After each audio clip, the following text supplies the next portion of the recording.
সাবেক কি? আমি সাবেক মানে সাবেক মানে আমি সাবেক নাকি? ও শুরু হয়েছে।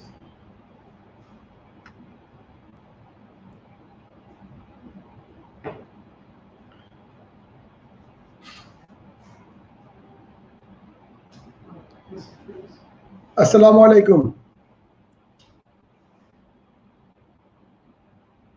বেলাল আহমেদ রাজু পরিচালিত বিসিএস কনফিডেন্স এর পক্ষ থেকে সকলকে জানাচ্ছি শুভেচ্ছা।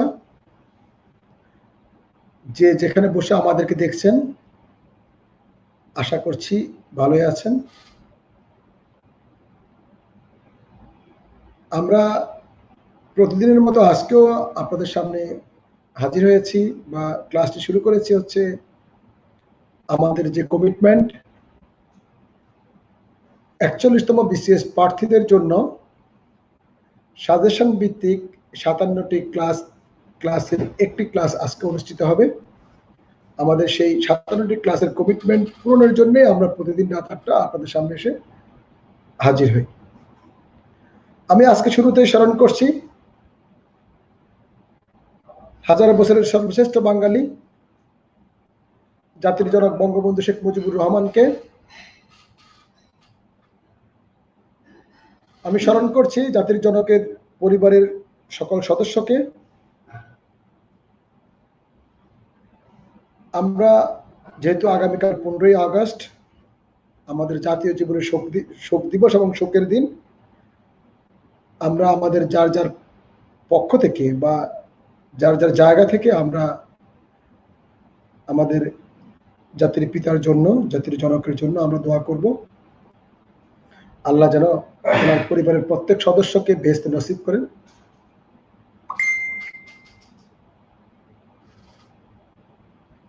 এক ভাই প্রশ্ন করেছেন জাতির জনক নয় বাঙালির জাতির জনক। অবশ্যই আপনি ঠিক বলেছেন, কিন্তু আমি যেটা বুঝাতে চাচ্ছি আমার মেসেজ আপনারা বুঝতে পারলেই হলো। আজকে আমাদের ক্লাসটি হচ্ছে ইংরেজি সাহিত্যের ক্লাস। আপনারা জানেন এই ক্লাসটি পূর্ব হওয়ার কথা ছিল, কিন্তু নেটওয়ার্ক সাবমেরিন কেবলের লাইন কাটা পড়ার কারণে ওই দিন আমরা ক্লাসটি স্থগিত করেছিলাম। আজকে আবার সেম ক্লাসটি আমরা দিচ্ছি। ক্লাসটি হচ্ছে আমাদের হজরত রাহাত স্যারের সাথে। আমাদের আতিক ভাই সহ অন্যরা ওনাকে হজরত নামকরণ করেছেন, কেন করেছেন আমি জানি না, তবে নামটি খুব পপুলার হয়ে গেছে। রাহাত ভাই আপনাদের সাথে আজকে হচ্ছে ইংরেজি সাহিত্যের ক্লাস দেবেন। আমরা আমাদের এই সাজেশন ভিত্তিক ক্লাসে ইংরেজি সাহিত্যের ক্লাস রেখেছি শুধুমাত্র 2টি। আমাদের রেগুলার ক্লাসরুমে এই ক্লাস সংখ্যা হচ্ছে 6টি, কিন্তু এখানে রেখেছি 2টি। জাস্ট আমরা শুধুমাত্র গুরুত্বপূর্ণ পয়েন্টগুলো নিয়ে যারা রাহাত স্যার এবং হচ্ছে জুয়েল স্যার 2টি ক্লাস দেবেন, ওরা এই নিয়ে কথা বলবেন, গুরুত্বপূর্ণ পয়েন্টগুলো নিয়ে কথা বলবেন। আজকে আমাদের টপিকসটির নাম হচ্ছে the renaissance to the romantic period. এর মধ্যে অবশ্যই মাঝখানে নিউ ক্লাসিক্যাল পিরিয়ড আছে।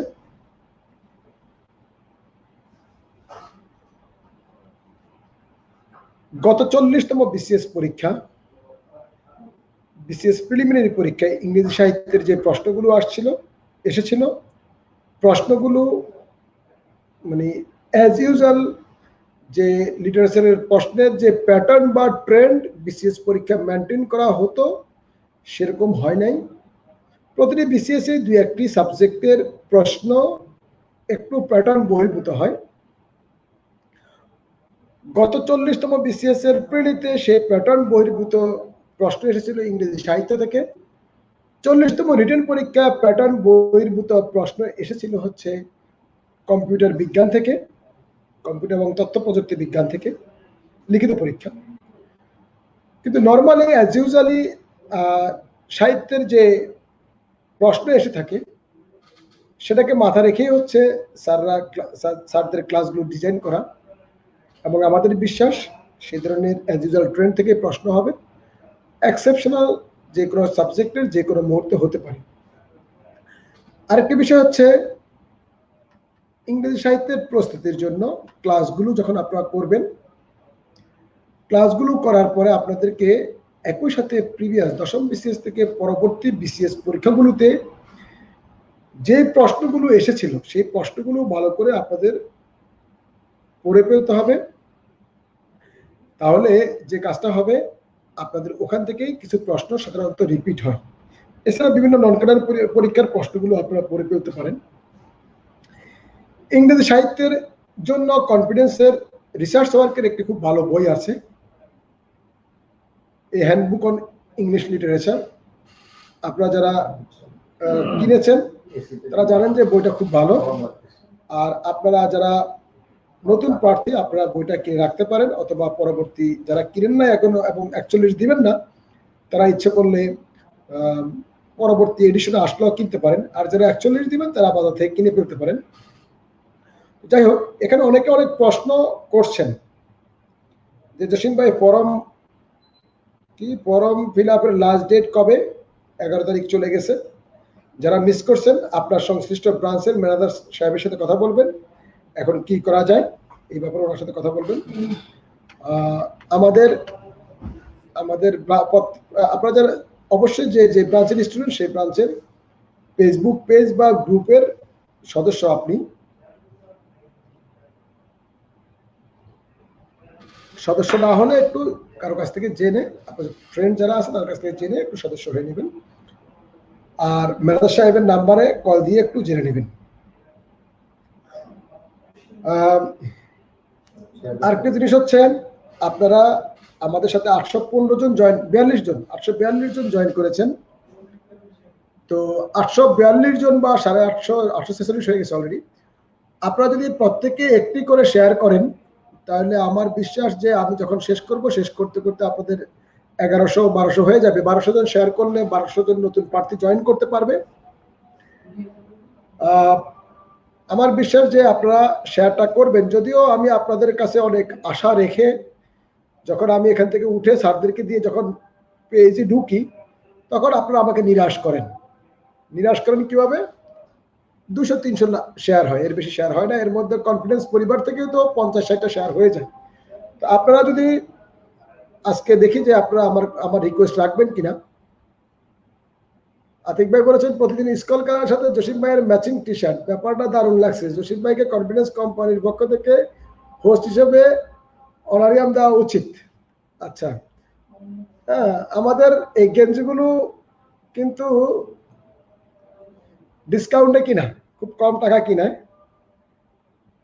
এবং আমাদের এই টেকনিক্যাল সাপোর্ট যে দেয় আমাদেরকে এই অনলাইন ক্লাস সহ অন্যান্য অ্যাক্টিভিটিস, আমাদের ছোট ভাই মুবিন সে আমাকে গেঞ্জিগুলো এনে দিয়েছে। বিনিময়ে তাকে খুব কম টাকা দিয়েছি, বেশি টাকা দিয়ে নাই, কারণ এখানেও ডিসকাউন্ট নিয়েছি আর কি কিছু। যাই হোক, আপনারা চাইলে মুবিন থেকে আমাদের প্রার্থীরা চাইলে নিতে পারেন, নো প্রবলেম। আরেকটি কথা হচ্ছে, আগামীকালকে তো আমাদের বন্ধ। আগামী পরশু হচ্ছে রাজু ভাইয়ের সাথে আপনাদের সেশন আছে। সেই সেশনটি হচ্ছে আমাদের, আমি আগেও বলেছি, 41তম পরীক্ষা, 40তম ভাইভা, 42তম স্পেশাল ডক্টরদের জন্য এবং 42 অথবা 43 রেগুলার কোর্স নিয়ে রাজু ভাই কথা বলবেন। আমাদের পরিকল্পনা নিয়ে কথা বলবেন, পেমেন্ট স্ট্রাকচার নিয়ে কথা বলবেন। এই জিনিসগুলো যারা আপনারা অনেকে আমাদের বিভিন্ন ব্রাঞ্চে ভিজিটে আসেন, আমরা এখনো ভর্তি নিচ্ছি না রাজু ভাই সেই ডিক্লারেশনের জন্য, আর আমাদের নিজস্ব কিছু প্রস্তুতির জন্য আমরা নিচ্ছি না। তো সব মিলে আশা করছি আপনারা আগামী রোববার আপনারা আপনাদের বন্ধু বান্ধব সহ, যারা 41 প্রার্থীরা তারা সহ, বা যারা ভবিষ্যৎ বিসিএস বা চাকরি প্রত্যাশী, আপনারা একটু রিক করবেন যে যেন সবাই যেন অংশগ্রহণ করে আগামী রোববার রাত 8টার প্রোগ্রামে। আর অনেক ভাই জানতে চাইছেন গতকালের ক্লাসের পিডিএফ। গতকালকে ম্যাথ ক্লাস ছিল, স্যার ডিরেক্টলি আপনাদের বোর্ডে প্রশ্ন এবং উত্তর লিখিয়ে অঙ্ক করিয়েছেন, কোনো ধরনের পিডিএফ দেয় নাই। এর আগের ক্লাসটি, গত পরশুর ক্লাসটি মেবি ছিল হচ্ছে আমাদের ফারুক আহমেদ স্যারের পিডিএফটা অলরেডি আমাদের পেজে দিয়ে দেওয়া আছে, গ্রুপে দিয়ে দেওয়া আছে, একটু দেখে নেবেন। আমার গেঞ্জিতে প্রাণীর ছবি আছে, নামাজও হবে না, ফেরেশতাও কাছে আসবে না, কি প্রাণীর ছবি কিনা আমি বুঝতেছি না। যাই হোক হতে পারে, ভাই বলছেন একটু দেখতে হবে এটা কি আসলে প্রাণী, এটা কি এলিফেন্ট কিনা বুঝতেছি না। যাই হোক 41তম বিসিএস কবে হতে পারে?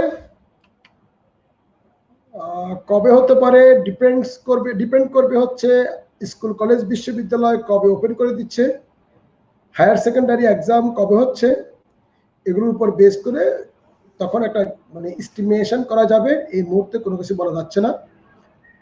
হ্যাঁ,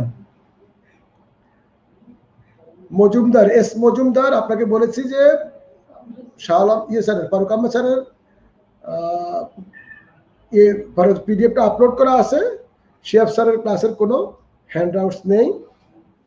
রাহাত স্যারের মুস্কি হাসি সেরকম, রাকিব আমি ভাবছি কোনো মেয়ে মনে হোক বলেছে।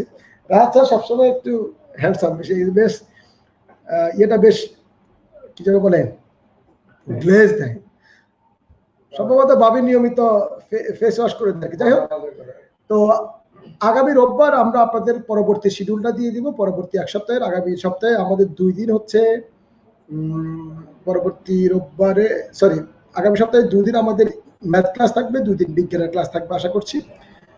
আর একদিন দেখি আমরা অন্য কোনো একটা প্রোগ্রাম করতে পারি কিনা। তো সবাই ভালো থাকবেন। আমি রাহাত স্যারকে দিচ্ছি, আপনারা একটু শেয়ার করে দেবেন। 1000 যেহেতু হয়ে গেছে আমি রাহাত স্যারকে দিয়ে দিচ্ছি। আসসালামু আলাইকুম।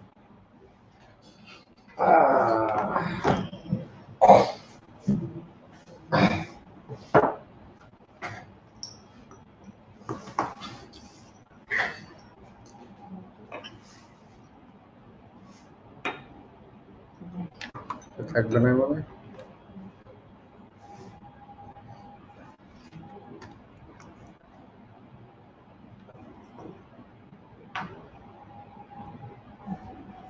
হ্যালো, আসসালামু আলাইকুম।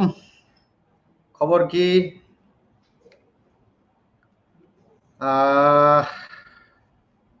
ভালো আছেন সবাই না? সবাই ভালো আছেন আশা করছি। শেয়ার করছেন মোটামুটি সবাই? শেয়ার না করলে আজকে কিন্তু এক্সট্রা কিছু দিব না চিন্তা করছি। জসিম ভাইয়ের সাথে একটু আগে আলাপ করছিলাম যে ছেলেমেয়েরা শেয়ার না করলে এক্সট্রা কিছু পড়াবো না।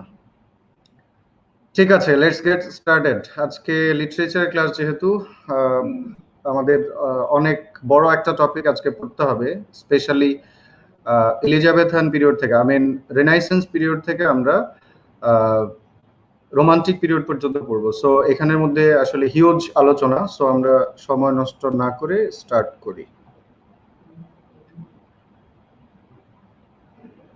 এখানে শেয়ার স্ক্রিন।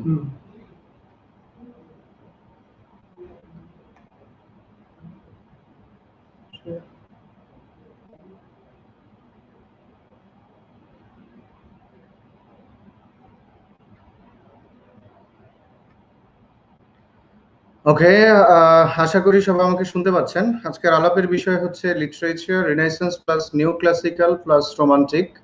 আমরা লিটারেচারের রিনাইসেন্স থেকে শুরু করে নিউ ক্লাসিক্যাল এবং রোমান্টিক পিরিয়ড পর্যন্ত আজকের আলাপের মূল বিষয়। আমি লিটারেচারের মূল আলাপে যাওয়ার আগে আপনাদের সাথে একটু সিলেবাস নিয়ে এবং কিভাবে পড়বেন, কি করবেন, কি করবেন না এবং কি বাদ দিবেন এবং মোটামুটি আপনাদের পড়ার ধরন কি হবে সেই বিষয়টা নিয়ে একটু আলাপ করতে চাই।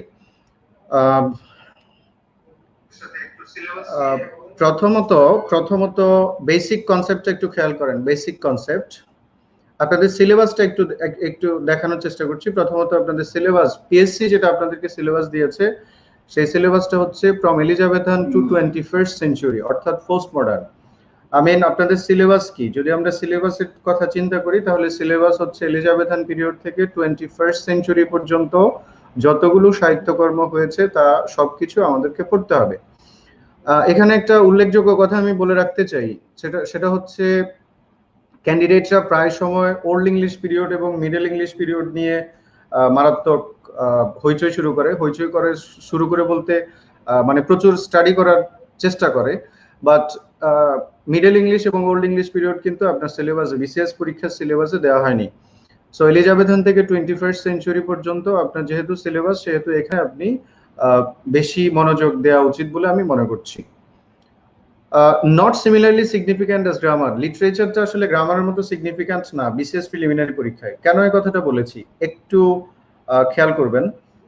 প্রথমত লিটারেচারে যে 15 নাম্বার দেওয়া হয়েছে, 15 নাম্বারের যে লিটারেচারের সিলেবাস দেওয়া হয়েছে, ওই সিলেবাসটা কিংবা ওই পড়াশোনাটা আপনার বিসিএস প্রিলিমিনারি পরীক্ষার পরে কিন্তু আর কোথাও কাজে আসবে না।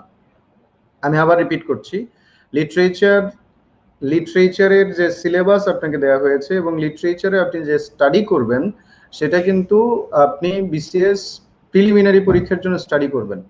এটার বাইরে বিসিএস প্রিলিমিনারি পরীক্ষার বাইরে বিসিএস প্রিলিমিনারি পরীক্ষার বাইরে ব্যাংক জব বা অন্যান্য যে নিয়োগ পরীক্ষাগুলো আছে সেখানে লিটারেচার আসে না বললেই চলে। আসলেও 1 বা 2 নাম্বার বা 3 নাম্বারের প্রশ্ন হয়।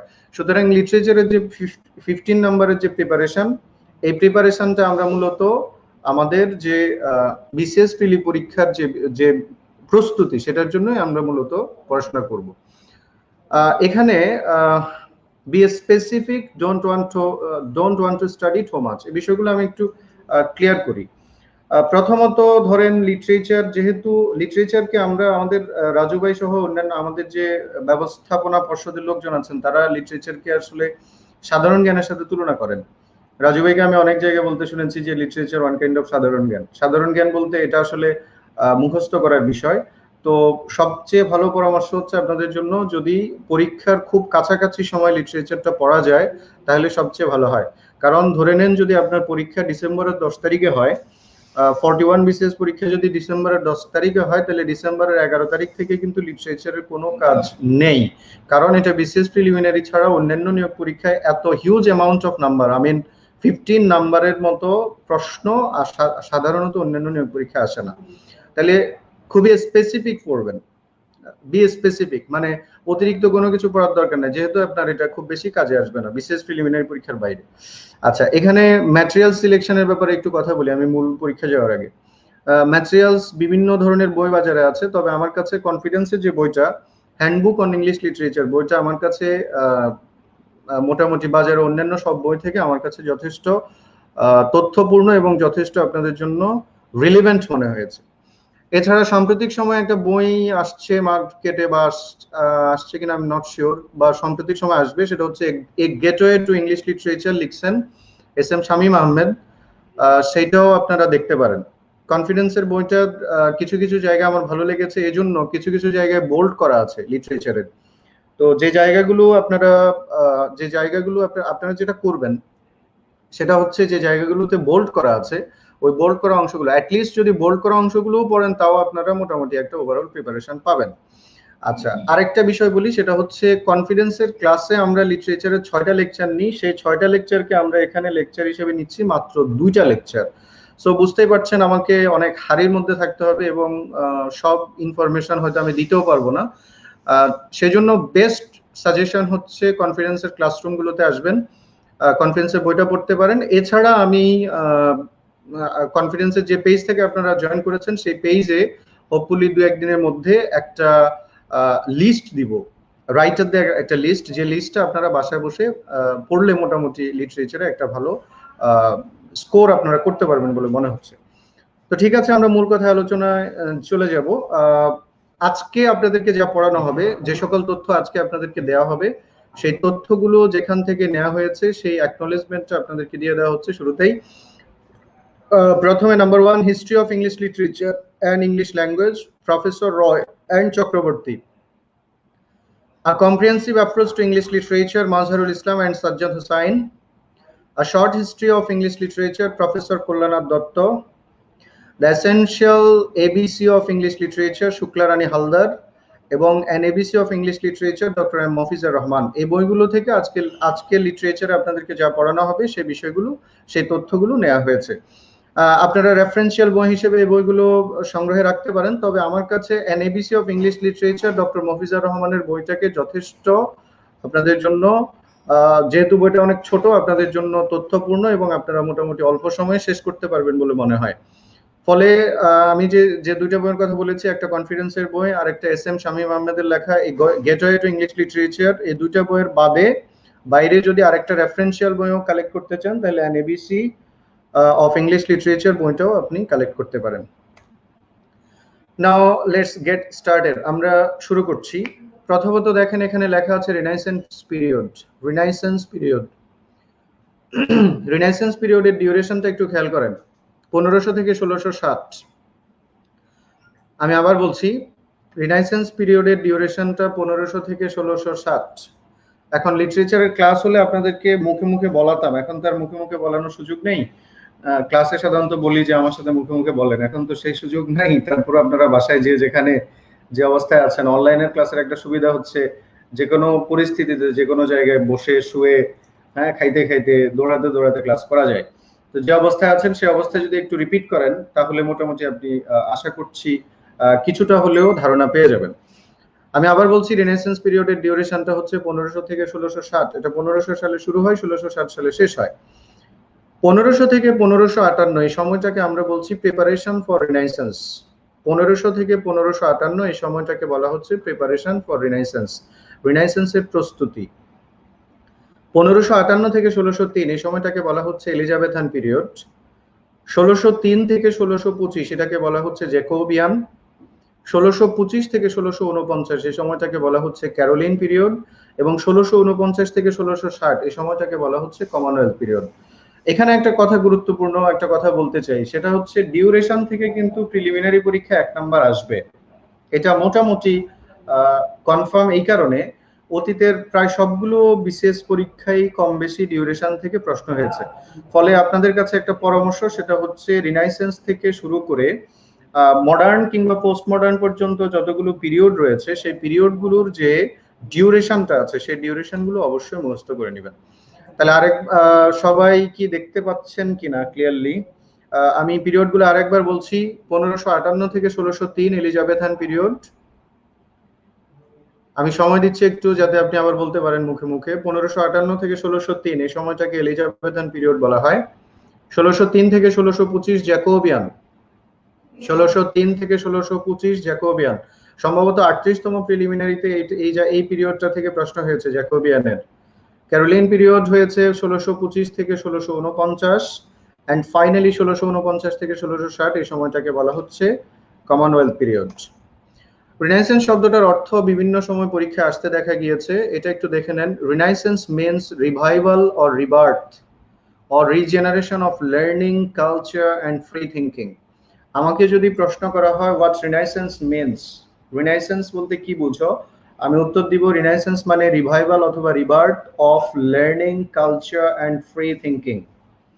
রিনাইসেন্স is an Italian or French word. Renaissance শব্দটা ইটালিয়ান অথবা ফ্রেঞ্চ ওয়ার্ড, মতান্তর রয়েছে এখানে, কেউ ইটালিয়ান বলেন কেউ ফ্রেঞ্চ বলেন।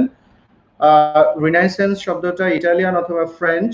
অপশনে ইটালিয়ান না থাকলে সেক্ষেত্রে ফ্রেঞ্চ দিবেন, দুইটাই থাকলে সেক্ষেত্রে ইটালিয়ান লিখবেন। আপনারা কি আমাকে একটু মনে করে বলতে পারেন কমনওয়েলথ পিরিয়ড শুরু হয়েছে কত সালে? কমেন্টে লিখেন। শুধু পড়িয়ে গেলে তো বিপদ, একটু বলেন।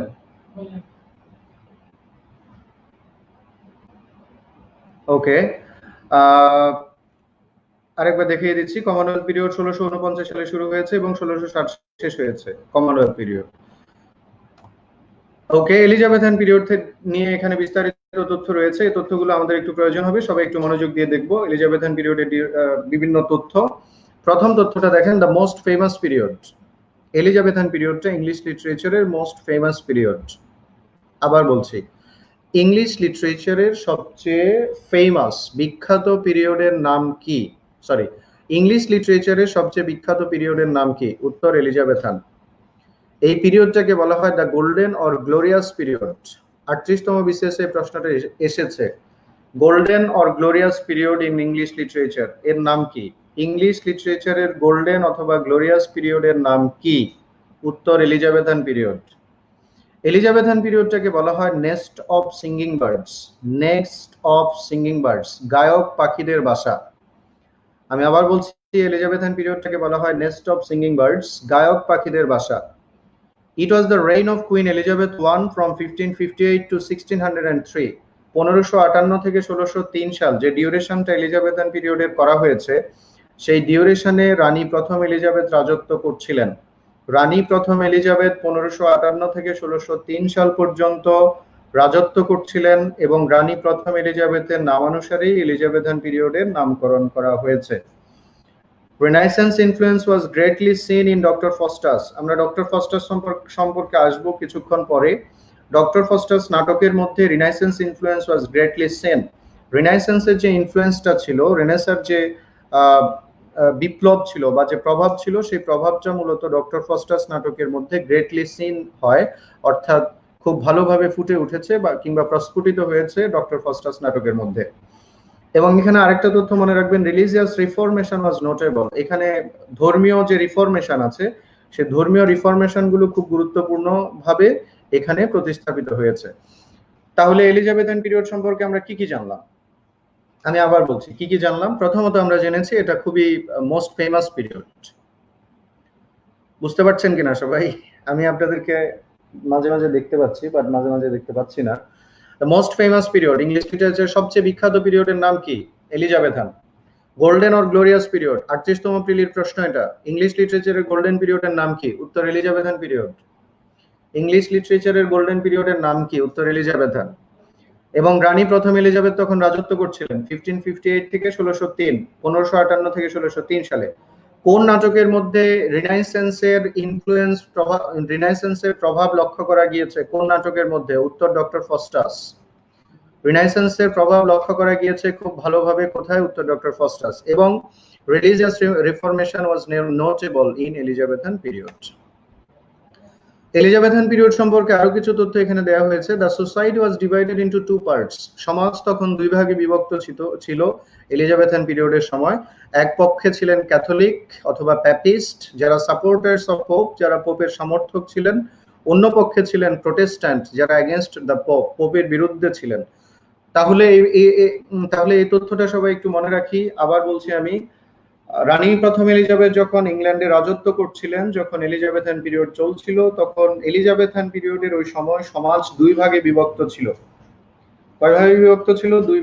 দুই ভাগে। একটা হচ্ছে ক্যাথলিক অথবা প্যাপিস্ট, যারা পোপের অনুসারী ছিলেন। আরেকটা ছিল প্রোটেস্ট্যান্ট, যারা পোপের বিরুদ্ধে ছিলেন, পোপের বিরুদ্ধাচরণ করেছিলেন, তাদেরকে প্রোটেস্ট্যান্ট বলা হয়। রানী queen introduced Anglicanism to settle religious issues. ধর্মীয় যে ইস্যুগুলো আছে সেই ইস্যুগুলোকে নিয়ন্ত্রণ করার জন্য রানী এখানে অ্যাংলিকানিজম নামে একটা বিশেষ ব্যবস্থার প্রবর্তন করেছিলেন। এবং অ্যাংলিকানিজম, এটার একটা অর্থ রয়েছে, এটার অর্থ হচ্ছে ইংল্যান্ডস ওন সার্চ, ইংল্যান্ডের নিজস্ব সার্চ, অ্যাংলিকানিজমের শাব্দিক অর্থ।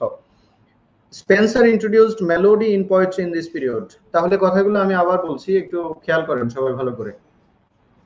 রানী প্রথম এলিজাবেথের সময় সমাজ দুই ভাগে বিভক্ত ছিল, ইংল্যান্ড দুই ভাগে বিভক্ত ছিল। একটা হচ্ছে ক্যাথলিক এবং আরেকটা ছিল প্রোটেস্ট্যান্ট। তো এই যে ক্যাথলিক এবং প্রোটেস্ট্যান্টদের মধ্যে যে দ্বন্দ্ব, যুদ্ধ এবং তাদের মধ্যে একটা রক্তক্ষয়ী সংঘর্ষও হয়েছিল, তো তাদের মধ্যে যে দ্বন্দ্ব এবং যুদ্ধ, এই বিষয়গুলোকে সমাধান করার জন্য রানী একটা বিশেষ ব্যবস্থা প্রবর্তন করেছেন, যেটার নাম হচ্ছে অ্যাংলিকানিজম। অ্যাংলিকানিজম শব্দটার শাব্দিক অর্থ যদি আমরা বিবেচনা করি, তাহলে এটার অর্থ হচ্ছে ইংল্যান্ডস ওন সার্চ। এবং এই পিরিয়ডে আরেকটা কথা মনে রাখবো, অ্যাডভান্স স্পেন্সার নামে একজন ছিলেন, যিনি ইন্ট্রোডিউস করেছেন মেলোডি ইন পোয়েট্রি। কবিতায় মেলোডি সংমিশ্রণ করেছিলেন কে? উত্তর হবে এডমান্ড স্পেন্সার। আপনাদের কি মনে পড়ে জ্যাকোবিয়ান পিরিয়ডের ডিউরেশন কত? নিচে লিখেন তো জ্যাকোবিয়ান পিরিয়ডের ডিউরেশনটা।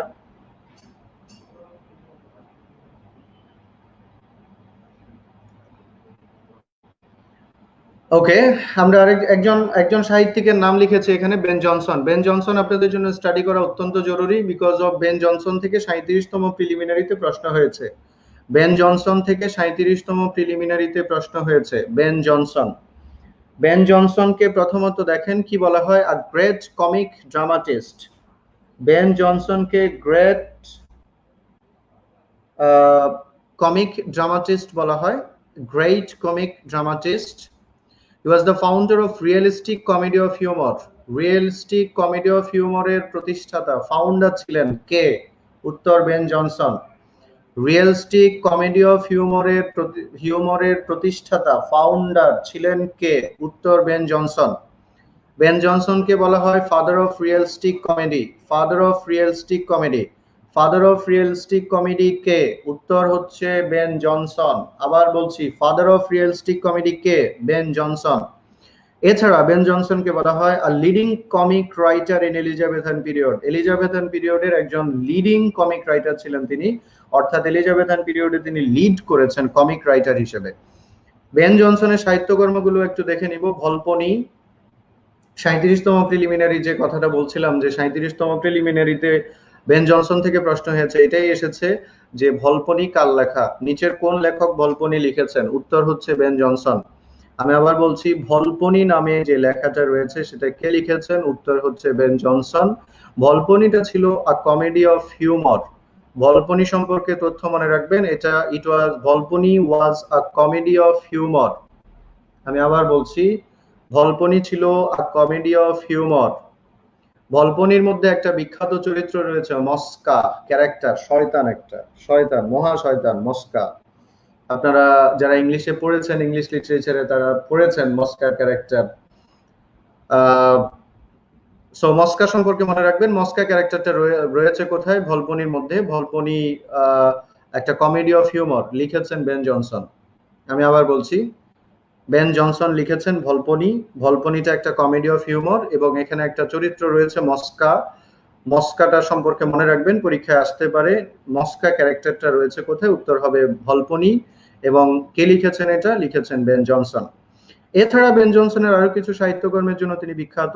সাহিত্যকর্মগুলো হচ্ছে every man in his humour, every man out of his humour, the silent woman এবং দ্য অ্যালকেমিস্ট। অ্যালকেমিস্ট নামে কিন্তু সম্ভবত বাজারে আরো অনেক রাইটার লিখেছেন অ্যালকেমিস্ট নামে। পাওলো কোহেন নামে একজন বোধহয় অ্যালকেমিস্ট নিয়ে লিখেছেন। এছাড়া একজন মুসলিম বিজ্ঞানী সম্ভবত আল হাইথাম অথবা এই ধরনের কোন একজন মুসলিম বিজ্ঞানী অ্যালকেমিস্ট নামে কিছু একটা লিখেছেন। বাট ইংলিশ লিটারেচারে বেন জনসনের অ্যালকেমিস্টটা গুরুত্বপূর্ণ, সো আমরা বেন জনসনের অ্যালকেমিস্টটাই পরীক্ষার জন্য পড়বো। তাহলে আমি সাহিত্যকর্মগুলো আরেকবার বলছি, সবাই একটু মনোযোগ দিয়ে শুনেন। বেন জনসনের সাহিত্যকর্মগুলো কি কি? ভলপনি, এখানে গুরুত্বপূর্ণ ক্যারেক্টার হচ্ছে মস্কা। এছাড়া তিনি লিখেছেন every man in his humour. আমার সাথে সাথে মনে মনে সবাই বলতে পারেন, যদি বাসায় থাকেন, যেখানে আছেন সেখানে মনে মনে হলেও বললেও আপনার কিছু জিনিস ক্লিয়ার হয়ে যাবে খুব সহজে। Volpone, every man in his humour, every man out of his humour, the silent woman এবং দ্য অ্যালকেমিস্ট। এই সাহিত্যকর্মগুলোর লেখককে? লেখক হচ্ছেন বেন জনসন। বেন জনসনের ভলপনি কিন্তু 37তম প্রিলিতে এসেছে। ভলপনি কার লেখা? উত্তর ছিল Ben Johnson. Now let's have a talk on Christopher Marlowe. Christopher Marlowe খুবই গুরুত্বপূর্ণ, কারণ 40তম প্রিলিতে ক্রিস্টোফার মার্লো থেকে প্রশ্ন হয়েছে। 40তম প্রিলিতেও ক্রিস্টোফার মার্লো থেকে প্রশ্ন হয়েছে। সো ক্রিস্টোফার মার্লো আমাদের জন্য স্টাডি করা গুরুত্বপূর্ণ। আপনারা কি ঘুমাচ্ছেন নাকি? একটু দেখি আপনাদের কমেন্ট।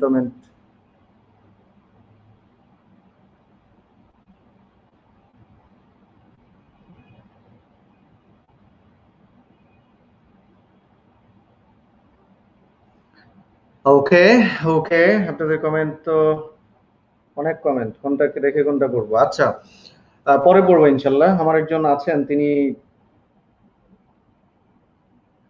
সাতটাও অনেক কিউট, সাবধানে থাকবেন স্যার। ইমরান নীলক্ষেত শাখা থেকে, সাতটাও অনেক কিউট। ইমরান, আপনি আপনাকে ধন্যবাদ, বাট আপনি না বলে কোনো একজন মহিলা বললে আমার কাছে আরো ভালো লাগতো। হ্যাঁ, আপনি বলেছেন, আমার ভালো লাগছে, অসুবিধা নেই। ওকে, মার্লো, ক্রিস্টোফার মার্লো। মার্লো সম্পর্কে আমরা একটু জানি। মার্লো কি করেছেন এবং মার্লো সাহিত্যকর্মগুলো একটু গুরুত্বপূর্ণ, বিকজ মার্লো থেকে 40তম প্রিলিতেও প্রশ্ন হয়েছে। প্লিজ একটু মনোযোগ দিবেন। Mister Marlowe was a representative dramatist of the renaissance period. Renaissance পিরিয়ডকে তিনি রিপ্রেজেন্ট করেছেন। আচ্ছা, কিছু কথা আমি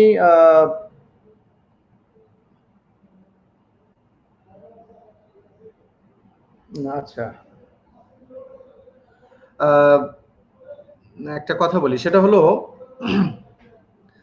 আমি কিছু কিছু জায়গায় মানে স্কেপ করব আজকে, বিকজ অফ ওই যে আমাকে দেয়া হয়েছে একটা ক্লাসে 3টা ক্লাস নিতে হবে। সো 3টা ক্লাসে আসলে আপনাদেরকে সবকিছু তো বলা সম্ভব হবে না, বা সম্ভবপর নাও, আমি চাইলেও হবে না। তো সেজন্য আমি যেটা করছি সেটা হচ্ছে আপনাদেরকে, আপনারা কনফিডেন্সের পেজে 2-3 দিন পরে খোঁজ রাখবেন 2-3 দিন পরে কনফিডেন্সের পেজে আপনাদেরকে একটা রাইটারদের একটা লিস্ট দিয়ে দিব, যেখান থেকে আপনি যেগুলো পড়লে মোটামুটি প্রিলিমিনারি পরীক্ষায় লিটারেচারটা মোটামুটি কাভারেজ দিতে পারবেন, মোটামুটি কাভার করতে পারবেন। যাই হোক, মার্লো সম্পর্কে আমরা একটু স্টাডি করি। মার্লো ছিল representative dramatist of the renaissance period. Renaissance পিরিয়ডকে রিপ্রেজেন্ট করেছেন কোন নাট্যকার? রিনাইসেন্স পিরিয়ডকে রিপ্রেজেন্ট করেছেন কে? উত্তর ক্রিস্টোফার মার্লো। মার্লোকে বলা হয় the morning star of Elizabethan drama. আবার বলছি, মার্লোকে বলা হয় the morning star of Elizabethan drama. The morning star of Elizabethan drama. Elizabethan ড্রামার মর্নিং স্টার বলা হয় কাকে? উত্তর Christopher Marlowe. Morning star of Elizabethan drama কে? Christopher Marlowe. মার্লোকে বলা হয় ফাদার অফ ড্রামা অথবা ফাদার অফ ট্র্যাজেডি। মার্লোকে ফাদার অফ ড্রামা অথবা ফাদার অফ ট্র্যাজেডিও বলা হয়। মার্লো ছিলেন একজন ইউনিভার্সিটি উইট।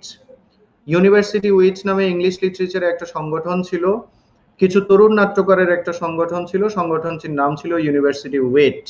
আজকের লেকচারে ইউনিভার্সিটি উইটের সদস্যদের নামগুলো আমি পড়াবো না, বাট আপনারা ইউনিভার্সিটি উইটের সদস্যদের জাস্ট নামগুলো মুখস্থ করবেন। কে কে ছিলেন আমি সংক্ষেপে একবার বলছি। ক্রিস্টোফার মার্লো ছিলেন ইউনিভার্সিটি উইটের সদস্য। ক্রিস্টোফার মার্লো ছিলেন। থমাস কিড ছিলেন। থমাস জন কিডস না, আবার Thomas Kyd, KYD, Thomas Kyd. আমরা আসবো থমাস কিড সম্পর্কে একটু পরেই। Thomas Kyd, Thomas Nashe, Thomas Lodge, Robert Greene, George Peele এবং জন লিলি, এই 7 জনের সমন্বয়ে ইউনিভার্সিটি উইট গঠিত হয়েছে। আপনারা একটু ইউনিভার্সিটি উইটের মেম্বারদের নামগুলো মুখস্থ করে নেবেন। যারা এই মাত্র জয়েন করেছেন, বইয়ের কথা শুনেননি, তাদেরকে আবার বলছি, কনফিডেন্সের এ হ্যান্ডবুক অন ইংলিশ লিটারেচার বইটা আপনারা অবশ্যই পড়বেন। যারা লিটারেচারের প্রিপারেশন নেবেন বা নিচ্ছেন, অবশ্যই এই বইটা পড়বেন। যদি আপনি খুবই কি বলে ফাঁকিবাজ স্টুডেন্ট হন, তাহলে অ্যাটলিস্ট কনফিডেন্সের হ্যান্ডবুক অন ইংলিশ লিটারেচার বইটার যে বোল্ড করা অংশগুলো আছে সেই অংশগুলো পড়বেন। এছাড়া এখনো বাজারে আসেনি সম্ভবত SM শামীম আহমেদের একটা বই রয়েছে, গেটওয়ে টু ইংলিশ লিটারেচার, সেই বইটাও আপনারা পড়তে পারেন। ওকে, তাহলে মার্লো সম্পর্কে আরেকবার বলছি। মার্লো ছিলেন ইউনিভার্সিটি উইটের মেম্বার ছিলেন। মার্লো ছিলেন ফাদার অফ ড্রামা অথবা ফাদার অফ ট্র্যাজেডি। মার্লোকে বলা হয় the morning star of Elizabethan drama. এছাড়া মার্লো ছিলেন representative dramatist of রিনাইসেন্স period. Renaissance পিরিয়ডকে তিনি রিপ্রেজেন্ট করেছেন ড্রামাটিস্ট হিসেবে। মার্লো সাহিত্যকর্মগুলো আমরা একটু দেখব। মার্লো সাহিত্যকর্মগুলোর মধ্যে গুরুত্বপূর্ণ চাম্বারলাইন দ্য গ্রেট। আবার বলছি, Tamburlaine the great. Tamburlaine the great. He wrote it at the age of 23. 23 বছর বয়সে ক্রিস্টোফার মার্লো লিখেছেন। 23 বছর বয়সে ক্রিস্টোফার মার্লো লিখেছেন। কোনটা? উত্তর চাম্বারলাইন দ্য গ্রেট। আবার বলছি, 23 বছর বয়সে ক্রিস্টোফার মার্লো লিখেছেন চাম্বারলাইন দ্য গ্রেট। লিখেছেন ডক্টর ফস্টাস। আপনাদের পরীক্ষায় আসার জন্য ডক্টর ফস্টাস খুবই গুরুত্বপূর্ণ।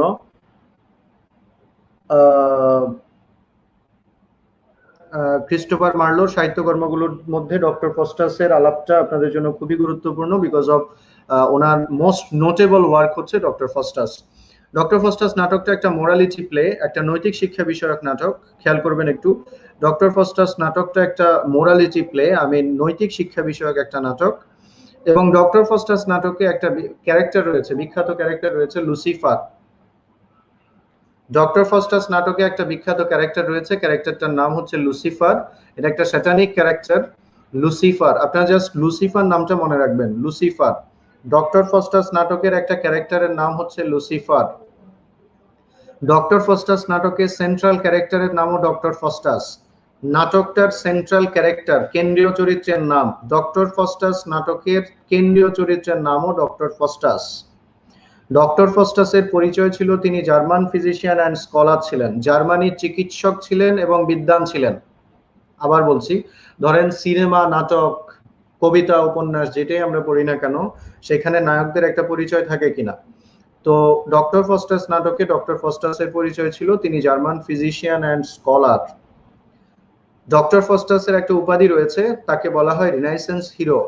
নাটকটাকে নয়, নাটকের সেন্ট্রাল ক্যারেক্টারটাকে, নাটকটার যে কেন্দ্রীয় চরিত্র রয়েছে সেই কেন্দ্রীয় চরিত্রটাকে বলা হয় রিনাইসেন্স হিরো। অথবা এটাকে বলা হয় ট্র্যাজিক হিরো, রিনাইসেন্স হিরো অথবা ট্র্যাজিক হিরো। প্রশ্ন হতে পারে পরীক্ষায়, রিনাইসেন্স হিরো অথবা ট্র্যাজিক হিরো কে? রিনাইসেন্স হিরো অথবা ট্র্যাজিক হিরো কে? উত্তর হচ্ছে ডক্টর ফস্টাস। ডক্টর ফস্টাস একটা মোরালিটি প্লে। ডক্টর ফস্টাস নাটকে একটা স্যাটানিক ক্যারেক্টার রয়েছে লুসিফার। লুসিফার একটা ক্যারেক্টার ডক্টর ফস্টাস নাটকে। মস্কা কোন নাটকে, মস্কা কোন লেখায় আছে মনে আছে আপনাদের? মস্কা কমেন্টে লিখেন দেখি।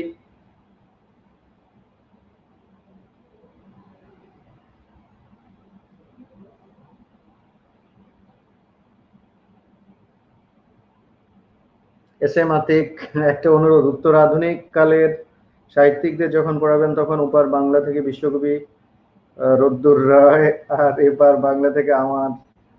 জি জি নিশ্চয় বলবো। এস এম আতিক, আপনি যথেষ্ট কি বলে জনপ্রিয় এবং জনপ্রিয় একাধারে। আমরা যেমন যেমন আজকে ডক্টর ফস্টাস পড়ছি, আমরা যেমন ক্রিস্টোফার মার্লো পড়ছি, এস এম আতিক ঠিক সেরকম না হলেও এস এম আতিক মোটামুটি একাধারে সাহিত্যিক, কবি, সাংবাদিক, আপনাদের শিক্ষক এবং হ্যান্ডসাম, আমাদের হ্যান্ডসাম ভাবির হ্যান্ডসাম স্বামী, সরি বিউটিফুল ভাবির হ্যান্ডসাম স্বামী। আপনারা এস এম আতিকের জন্য দোয়া করবেন। এস এম আতিক যাতে আগামী বছরের মধ্যেই, সরি এই মাসের এই বছরের মধ্যেই যে কোনো ভাবে একটা সন্তানের মালিক হতে পারে। আপনারা সবাই এস এম আতিকের জন্য দোয়া করবেন। ওকে, পরের প্রসঙ্গে যাই। ডক্টর ফস্টাস সম্পর্কে এই তথ্যটা কিন্তু খুব গুরুত্বপূর্ণ। রিনাইসেন্স হিরো ছিলেন ডক্টর ফস্টাস। নাটকের যে চরিত্রটা, তার উপাধি হচ্ছে, তাকে রিনাইসেন্স হিরো উপাধি দেওয়া হয়েছে অথবা ট্র্যাজিক হিরো। আচ্ছা, এখানে আরেকটা তথ্য আছে, একটু খেয়াল করেন।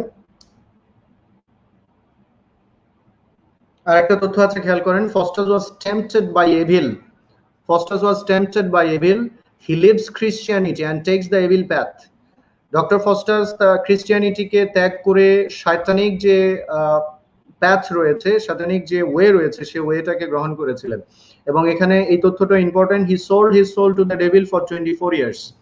24 বছরের জন্য ডক্টর ফস্টাস তার আত্মাকে শয়তানের কাছে বিক্রি করেছিলেন। নাটকের মধ্যে ডক্টর ফস্টাস তার আত্মাকে শয়তানের কাছে 24 বছরের জন্য বিক্রি করেছিলেন। এই তথ্যগুলো খুব গুরুত্বপূর্ণ, আমি আবার পড়ে দিচ্ছি, আপনারা মনোযোগ দেন। Faustus was tempted by evil. Faustus evil দ্বারা টেম্পটেড হয়েছিলেন। হি লিভস ক্রিশ্চিয়ানিটি, খ্রিস্টান ধর্ম ত্যাগ করেছিলেন doctor Faustus. And takes the evil path.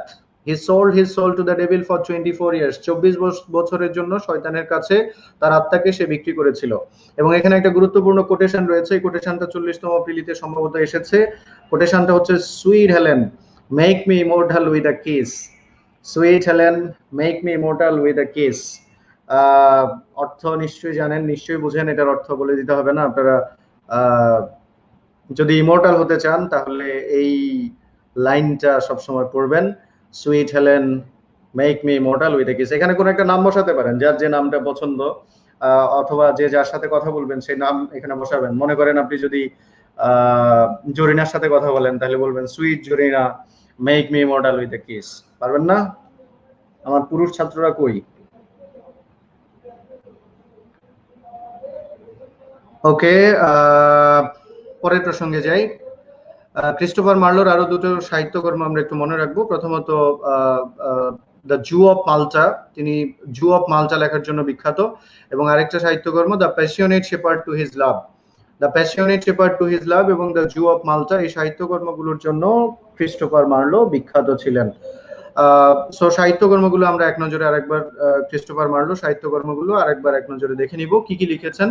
প্রথমত টাম্বারলাইন দ্য গ্রেট, খেয়াল করবো সবাই। প্রথমত তিনি কি লিখেছেন? টাম্বারলাইন দ্য গ্রেট। উনি লিখেছেন ডক্টর ফস্টাস। ডক্টর ফস্টাস সম্পর্কে তথ্য মনে রাখবো, এখানে লুসিফার ক্যারেক্টারটা রয়েছে। ডক্টর ফস্টাসের পরিচয় ছিল, তিনি German physician and scholar. Doctor Faustus একজন রিনাইসেন্স হিরো অথবা ট্র্যাজিক হিরো ছিলেন। ডক্টর ফস্টাস তার আত্মাকে শয়তানের কাছে 24 বছরের জন্য বিক্রি করেন। এবং একটা কোটেশন আমাদের পরীক্ষায় এসেছে, sweet Helen make me immortal with a kiss. Christopher মার্লোর আরো দুটো সাহিত্যকর্ম গুরুত্বপূর্ণ, একটা হচ্ছে জু অফ মাল্টা আর একটা হচ্ছে the passionate shepherd to his love. Passionate shepherd to his love এটা একটা লিরিক, মনে রাখবো। Passionate shepherd to his love এটা একটা লিরিক। আচ্ছা, আপনাদের জুয়েল স্যার একটা ক্লাস নেবেন লিটারেচারের, সেখানে জুয়েল স্যার আপনাদেরকে লিটারেচারের অন্যান্য বিষয় পড়ানোর পাশাপাশি আপনাদেরকে লিটারেরি টার্ম পড়াবেন। সেই লিটারেরি টার্মে আপনারা লিটারেরি টার্মের মধ্যে আপনারা আশা করি লিরিক কথাটার ব্যাখ্যা পাবেন। এছাড়া আমাদের ক্লাসরুমগুলোতে তো ব্যাখ্যা পাবেনই। জুয়েল স্যারের ক্লাসটা অবশ্যই করবেন আপনারা খুব মনোযোগ দিয়ে, বিকজ উনি লিটারেরি টার্ম সহ আপনাদেরকে মডার্ন, পোস্ট মডার্ন, ভিক্টোরিয়ান এগুলো পড়াবেন। কারণ মডার্ন, পোস্ট মডার্ন আপনারা জানেন খুবই গুরুত্বপূর্ণ। মডার্ন, পোস্ট মডার্ন, ভিক্টোরিয়ান এবং লিটারেরি টার্ম সেই বিষয়গুলো খুব গুরুত্বপূর্ণ। সো জুয়েল স্যারের নেক্সট ক্লাসটা আমি জানি না কবে, জানলে আপনাদেরকে বলে দিতাম, আপনারা খোঁজ খবর রাখেন, ওনার ক্লাসটা অবশ্যই অ্যাটেন্ড করবেন। William Shakespeare, most awaited person in English literature. William Shakespeare থেকে প্রশ্ন হবেই, এটা নিশ্চিত, কনফার্ম। কখনো কখনো 2 নম্বর হয়েছে, কখনো কখনো 1 নম্বর, বাট মিস যায় নাই কখনো। তিনও হয়েছে বোধহয় কোনো একটা বিসিএস এ। So William Shakespeare most important, অবশ্যই স্টাডি করবেন ভালো করে। শেক্সপিয়ারের জন্ম মৃত্যু একটু দেখে নেন ভালো করে। জন্ম মৃত্যু, শেক্সপিয়ার জন্মগ্রহণ করেন 1564 সালে। শেক্সপিয়ার 1564 সালে জন্মগ্রহণ করেছেন এবং 1616 সালে মৃত্যুবরণ করেন। ওনার জন্মটা 23 এপ্রিল এবং মৃত্যুটা 26 অথবা 23 এপ্রিল, এটা নিয়ে কি বলে ক্রিটিকদের মধ্যে একটা মতভেদ রয়েছে। তথাপিও 23 এপ্রিল মনে রাখবেন আপনারা, জন্ম এবং মৃত্যু শেক্সপিয়ারের 23 এপ্রিল মনে রাখবেন। জন্মগ্রহণ করেছেন 1564 এবং মারা গিয়েছেন 1616। উনি যে স্থানে জন্মগ্রহণ করেছেন ওই স্থানটার নাম হচ্ছে স্ট্র্যাটফোর্ড অন অ্যাভন। আমি আবার বলছি, উইলিয়াম শেক্সপিয়ার জন্মগ্রহণ করেছেন 1564 এবং মৃত্যুবরণ করেছেন 1616।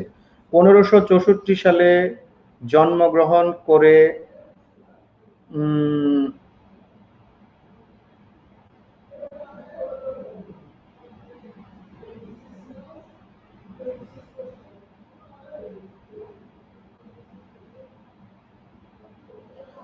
ওকে,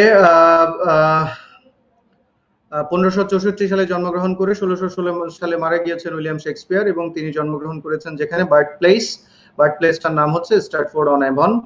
উইলিয়াম শেক্সপিয়ার ছিলেন ন্যাশনাল পোয়েট অফ ইংল্যান্ড, ইংল্যান্ডের জাতীয় কবি। এগুলো একটু মনোযোগ দিবেন। উইলিয়াম শেক্সপিয়ার ছিলেন ন্যাশনাল পোয়েট অফ ইংল্যান্ড, ইংল্যান্ডের জাতীয় কবি বলা হয় উইলিয়াম শেক্সপিয়ারকে।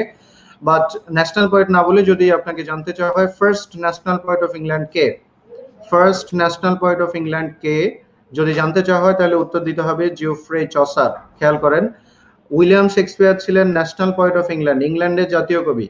আমি আবার বলছি, উইলিয়াম শেক্সপিয়ার ছিলেন ইংল্যান্ডের জাতীয় কবি, কিন্তু প্রথম জাতীয় কবি যদি জানতে চাওয়া হয় first national poet of England কে, প্রথম জাতীয় কবিকে জানতে চাওয়া হলে সেক্ষেত্রে উত্তর দিতে হবে জিওফ্রে চসার। এছাড়া কিছু সাহিত্যিক উইলিয়াম শেক্সপিয়ার সম্পর্কে কিছু তথ্য দিয়েছেন, কিছু কোটেশন রয়েছে তাদের, সেই কোটেশনগুলো একটু আমরা জেনে নিব। ম্যাথু আর্নল্ড নামক একজন সাহিত্যিক রয়েছেন, ম্যাথু আর্নল্ডের এই কোটেশনটা একটু দেখেন। ম্যাথু আর্নল্ড বলেছেন Shakespeare is the king of poetic rhythm. সবাই একটু মনোযোগ দেন।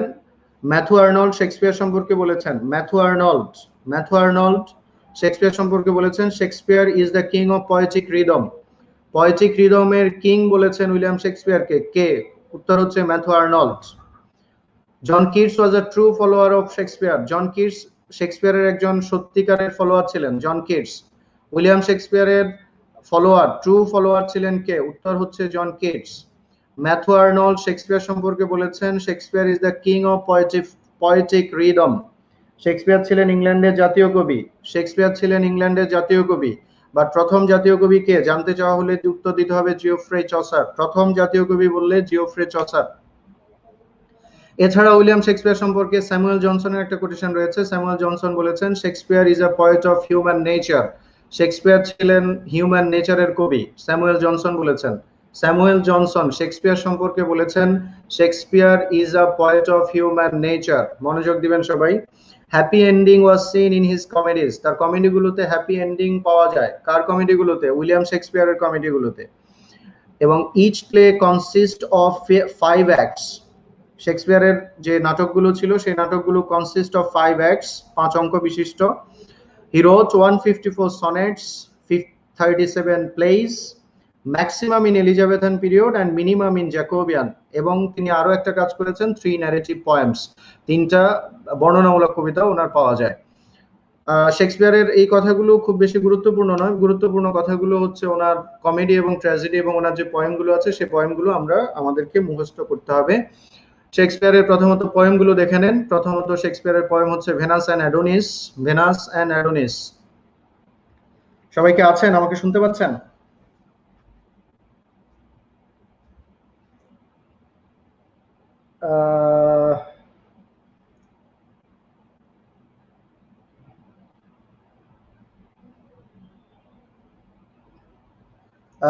So Venus and Adonis, Venus and Adonis এটা একটা পোয়েম।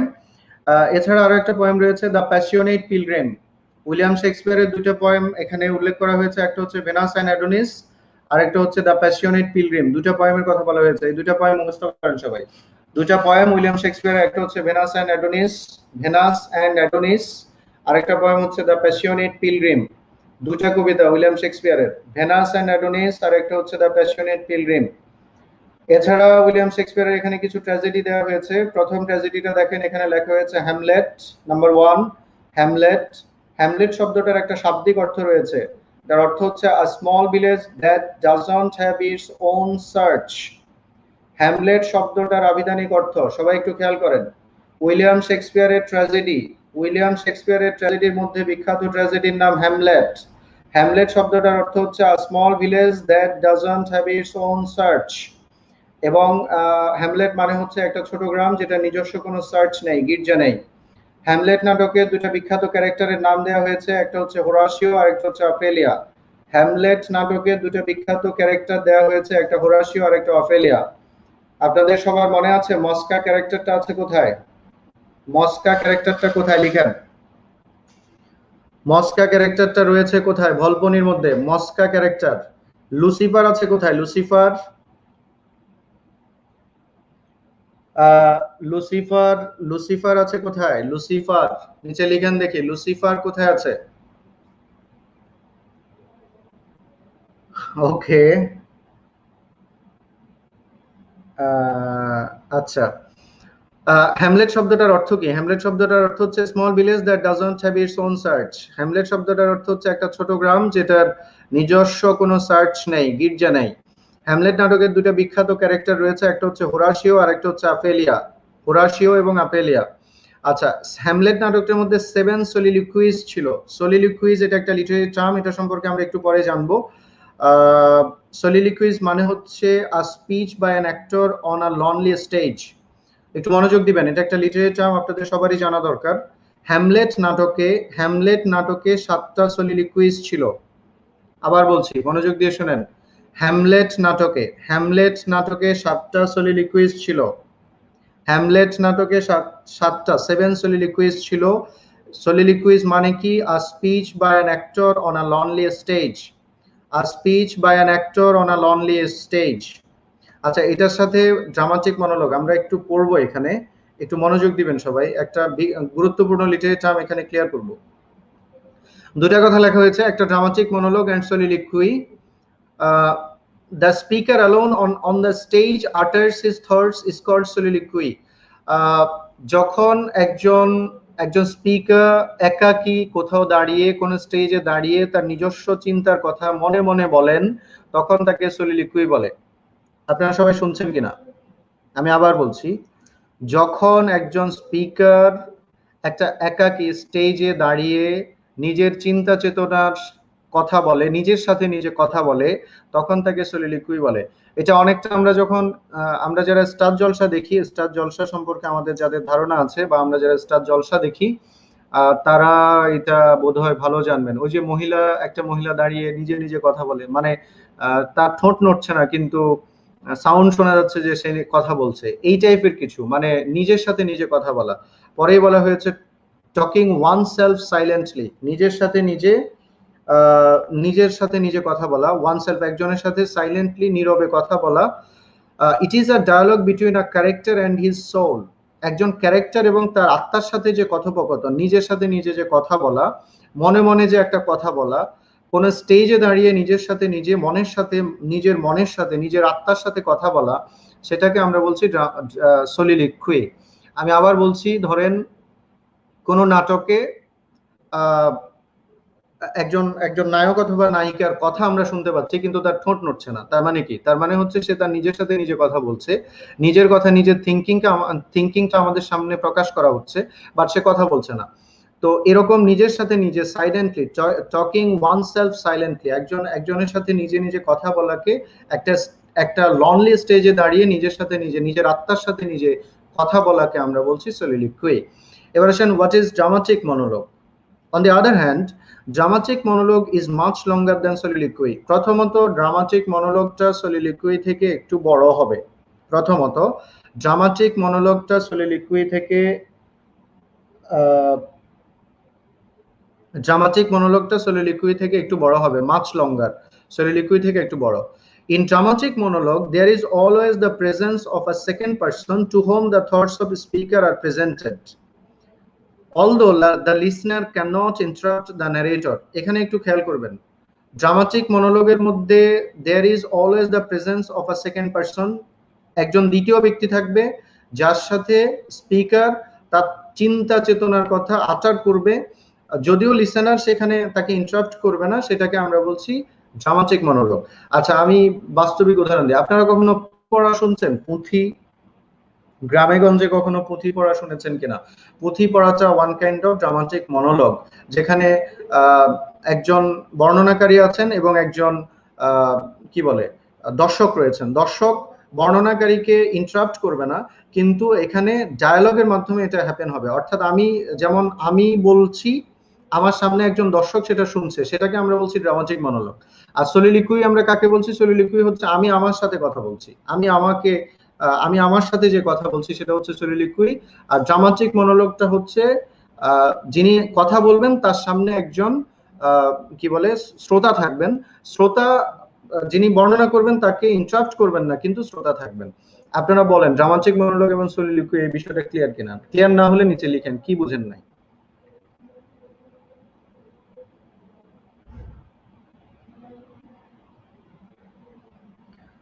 আমি আরেকবার বলছি ড্রামাটিক মনোলগ এবং soliloquy সম্পর্কে, শেষবার মতো বলছি। যদি একটা ক্যারেক্টার একটা স্টেজে দাঁড়িয়ে নিজের সাথে নিজে যদি কথা বলে, নিজের সোলের সাথে, নিজের আত্মার সাথে, টকিং ওয়ান সেলফ সাইলেন্টলি, নিজের সাথে নিজে যদি কথা বলে, তাহলে তাকে আমরা soliloquy বলি। আবার বলছি, নিজের সাথে নিজে কথা বলা, টকিং ওয়ান সেলফ সাইলেন্টলি, তাকে আমরা soliloquy বলি। বাট ড্রামাটিক মনোলগ হচ্ছে একজন বলবেন আর একজন শুনবেন। যিনি শুনবেন তিনি যাকে শুনবেন তাকে ইন্টারাপ্ট করবেন না, কিন্তু সেখানে ডায়ালগ সংগঠিত হবে এবং সেখানে দুজন থাকবেন, একজন বর্ণনাকারী এবং একজন শ্রোতা, মাধ্যমে এটা সংগঠিত হবে। ওকে, থ্যাংক ইউ। আপনারা বুঝেছেন, অনেকে লিখছেন, থ্যাংক ইউ। ওকে, পরের প্রসঙ্গ শেক্সপিয়ারের ট্র্যাজেডি গুলো। আরো কিছু ট্র্যাজেডি আছে, সেগুলো একটু জেনে নেই। ম্যাকবেথ সম্পর্কে, ম্যাকবেথ থেকে কিন্তু 40তম প্রিলিতে প্রশ্ন হয়েছে। ম্যাকবেথের ক্যারেক্টার গুলো মনে রাখবেন, ম্যাকবেথ এবং লেডি ম্যাকবেথ, এই দুইটা ক্যারেক্টার ইম্পর্টেন্ট, পরীক্ষায় আসতে পারে। ম্যাকবেথ নাটকের দুইটা ক্যারেক্টার ম্যাকবেথ এবং লেডি ম্যাকবেথ পরীক্ষায় ইম্পর্টেন্ট আসতে পারে। এছাড়া শেক্সপিয়ার লিখেছেন অথেলোর মধ্যে দুটা ক্যারেক্টার গুরুত্বপূর্ণ, মনে রাখবেন, একটা হচ্ছে অথেলো আর একটা হচ্ছে ডেসডেমোনা। অথেলো এবং ডেসডেমোনা। ইট ওয়াজ রিটেন অ্যাবাউট দ্য মুর সম্পর্কে লেখা হয়েছে অথেলো, খুবই গুরুত্বপূর্ণ প্রশ্ন পরীক্ষায় এসেছে। অথেলো নাটকটি কি সম্পর্কিত? উত্তর হচ্ছে দ্য মুর সম্পর্কে লেখা হয়েছে অথেলো নাটকটি। এখানে অথেলো সম্পর্কে আরেকটা তথ্য মনে রাখবেন, সেটা হচ্ছে Othello gave Desdemona a handkerchief as a token of love. Othello gave Desdemona a handkerchief as a token of love. Othello ডেসডেমোনাকে টোকেন অফ লাভ, ভালোবাসার টোকেন হিসেবে একটা হ্যান্ডকারচিফ গিফট করেছিল। এই প্রশ্নটাও সম্ভবত আমাদের পরীক্ষায় এসেছে 36-এ অথবা 37-এ কোনো একটা বিশেষ পরীক্ষায়। এছাড়া শেক্সপিয়ারের ট্র্যাজেডি আরো কিছু আছে, মনে রাখবেন। জুলিয়াস সিজারের ক্যারেক্টার হচ্ছে ব্রুটাস জুলিয়াসের বিশ্বাসঘাতক বন্ধু ছিলেন। জুলিয়াস সিজারের বিশ্বাসঘাতক বন্ধুর নাম হচ্ছে ব্রুটাস। জুলিয়াস সিজার নাটকের বিখ্যাত ক্যারেক্টারের নাম ব্রুটাস। সবাই খেয়াল করেন, জুলিয়াস সিজার নাটকের বিখ্যাত ক্যারেক্টারের নাম ব্রুটাস, এবং ব্রুটাস ক্যারেক্টারটা জুলিয়াস সিজারের সাথে বিশ্বাসঘাতকতা করে। জুলিয়াস সিজারের বিশ্বাসঘাতক বন্ধুর নাম হচ্ছে Brutus. Caesar was the ruler of Rome approximately 2000 years ago, প্রায় 2000 বছর আগে, আজ থেকে প্রায় 2000 বছর আগে জুলিয়াস সিজার রোমের সম্রাট ছিলেন। He was a ruler of Rome from 2000 years ago, প্রায় 2000 বছর আগে জুলিয়াস সিজার রোমের সম্রাট ছিলেন। এছাড়া জুলিয়াস সিজার ছাড়াও তিনি কিং লিয়ার লেখার জন্য বিখ্যাত। কিং লিয়ার নাটকের বিখ্যাত ক্যারেক্টারের নাম কর্ডেলিয়া। কিং লিয়ার নাটকের চরিত্রের নাম কর্ডেলিয়া। কিং লিয়ার নাটকের চরিত্রের নাম কর্ডেলিয়া। এবং আরেকটা ট্র্যাজেডি এখানে লেখা হয়েছে, রোমিও অ্যান্ড জুলিয়েট। তাহলে ট্র্যাজেডি গুলো আমরা কি কি পড়লাম? প্রথমত হ্যামলেট। হ্যামলেট সম্পর্কে মনে রাখবো তথ্য, হ্যামলেট নাটকের বিখ্যাত ক্যারেক্টার দুটো বলেছি, একটা হচ্ছে হোরাসিও, আরেকটা হচ্ছে আপেলিয়া। হ্যামলেট নাটকে 7টা সলিলিকুই রয়েছে। হ্যামলেট নাটক ছাড়াও উইলিয়াম শেক্সপিয়ারের ট্র্যাজেডি গুলোর মধ্যে উল্লেখযোগ্য হচ্ছে ম্যাকবেথ, উল্লেখযোগ্য হচ্ছে অথেলো।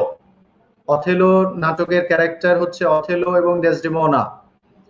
এছাড়া ট্র্যাজেডি গুলো হচ্ছে জুলিয়াস সিজার। জুলিয়াস সিজার নাটকের ক্যারেক্টারের নাম ব্রুটাস। এছাড়া তিনি কিং লিয়ার এবং রোমিও অ্যান্ড জুলিয়েট এই ট্র্যাজেডি গুলোর জন্য বিখ্যাত। ওকে, এবার মুখস্থ বলেন কি কি ট্র্যাজেডি আমরা পড়েছি এ পর্যন্ত জুলিয়াস সিজারের, সরি উইলিয়াম শেক্সপিয়ারের কি কি ট্র্যাজেডি আমরা পড়েছি, এবার নিচে লিখেন।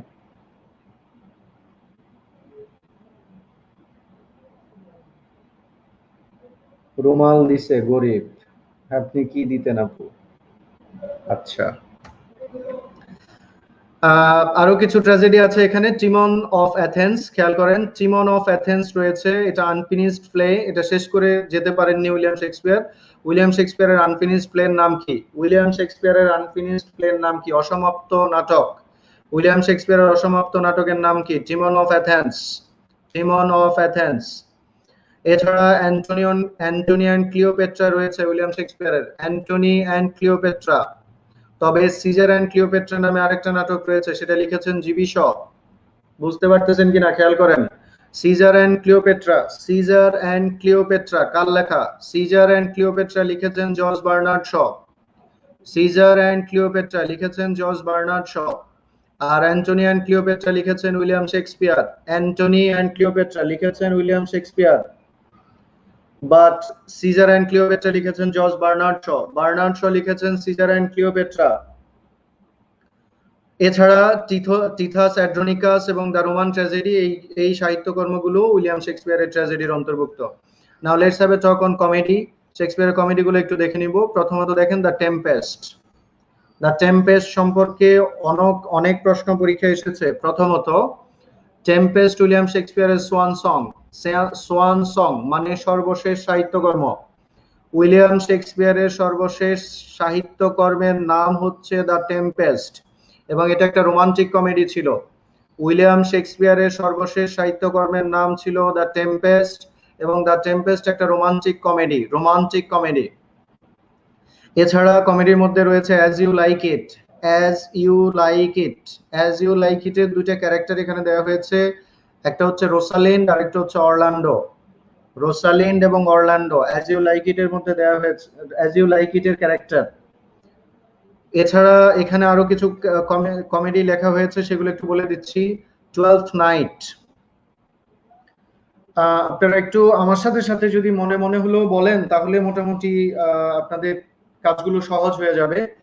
একটু খেয়াল করে মনে মনে বলবেন কি লিখেছেন উনি। লিখেছেন the tempest, as you like it, 12th night, winter's tale, A Midsummer Night's Dream, A Midsummer Night's Dream, Love's Labor Lost, Love's Labor Lost, Two Gentlemen of Verona, Two Gentlemen of Verona, Much Ado About Nothing, Much Ado About Nothing, comedy of errors.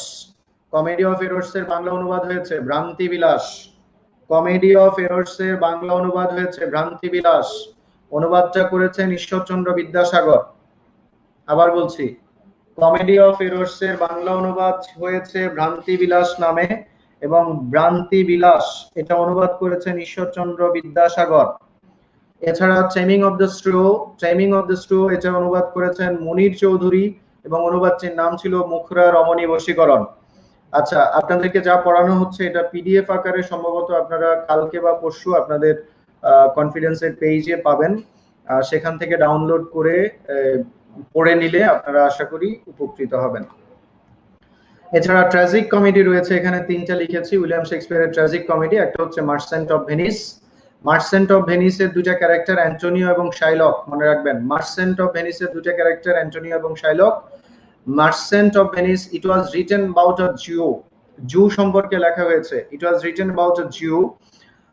এখানে একটা গুরুত্বপূর্ণ quotation সেটা হচ্ছে all that glitters is not gold, all that glitters is not gold, চকচক করলে সোনা হয় না, চকচক করলে সোনা হয় না। এই কোটেশনটা রয়েছে কোথায়? এই কোটেশনটা মার্চেন্ট অফ ভেনিসের মধ্যে, মার্চেন্ট অফ ভেনিসের মধ্যে রয়েছে, মার্চেন্ট অফ ভেনিসের মধ্যে রয়েছে all that glitters is not gold.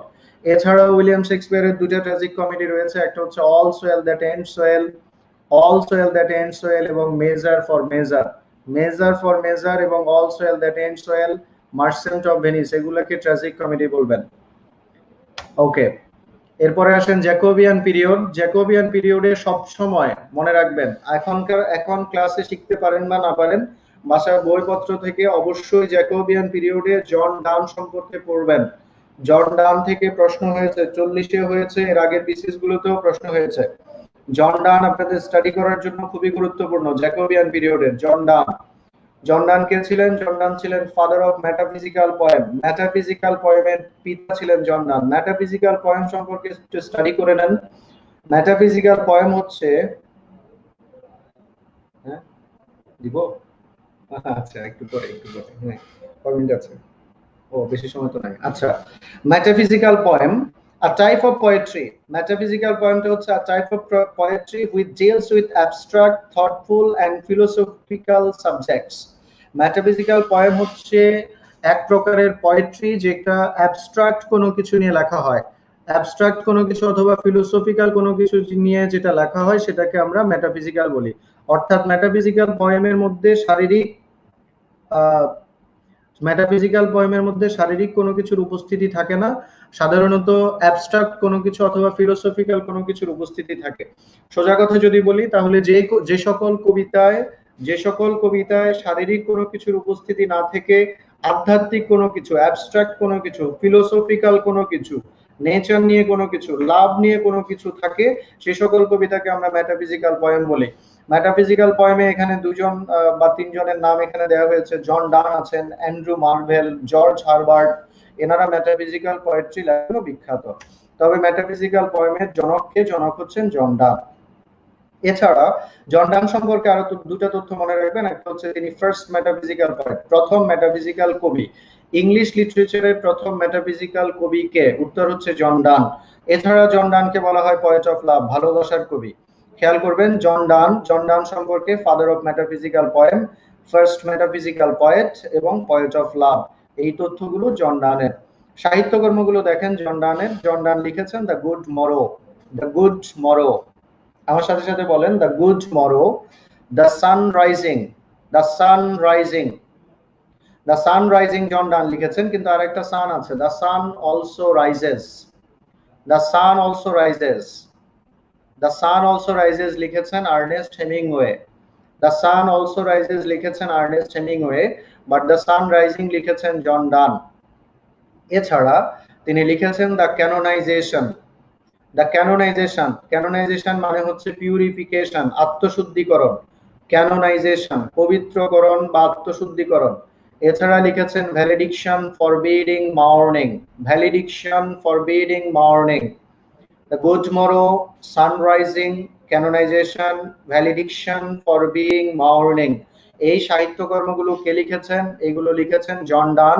John Donne ছিলেন ফাদার অফ মেটাফিজিক্যাল পয়েম এবং তিনি ছিলেন ফার্স্ট মেটাফিজিক্যাল পয়েট। এছাড়া জন ডানকে বলা হয় পয়েট অফ লাভ, ভালোবাসার কবি। আমরা আরেকজনের নাম জানবো, রবার্ট হেরিক। ক্যারোলিন পিরিয়ডে ছিলেন তিনি রবার্ট হেরিক। রবার্ট হেরিকের টু ড্যাফোডিলস পরীক্ষা আসার জন্য গুরুত্বপূর্ণ, টু ড্যাফোডিলস, সবাই কি আছেন? আদৌ আছেন? আসলে অনলাইনে ক্লাস তো ডিফিকাল্ট, আপনাদের কনসেন্ট্রেশন রাখা পাশাপাশি, কিন্তু কি করা, এই প্যান্ডেমিকের মধ্যে আসলে বাসায় বসে বসে তো নিজেরা একেবারেই সবকিছুই ধ্বংস করে ফেলতেছেন। নাই মামার চেয়ে অনেকটা কানা কানা মামা ভালোর মতো আর কি এটা। বাট আসলে অ্যাবস্ট্রাক্ট ক্লাসরুমে, ভার্চুয়াল ক্লাসরুমে আসলে ইন্টারাকশন হয় না, তারপরে অনেক কিছু করা যায় না। সো এটা আসলে কখনোই সমাধান হতে পারে না।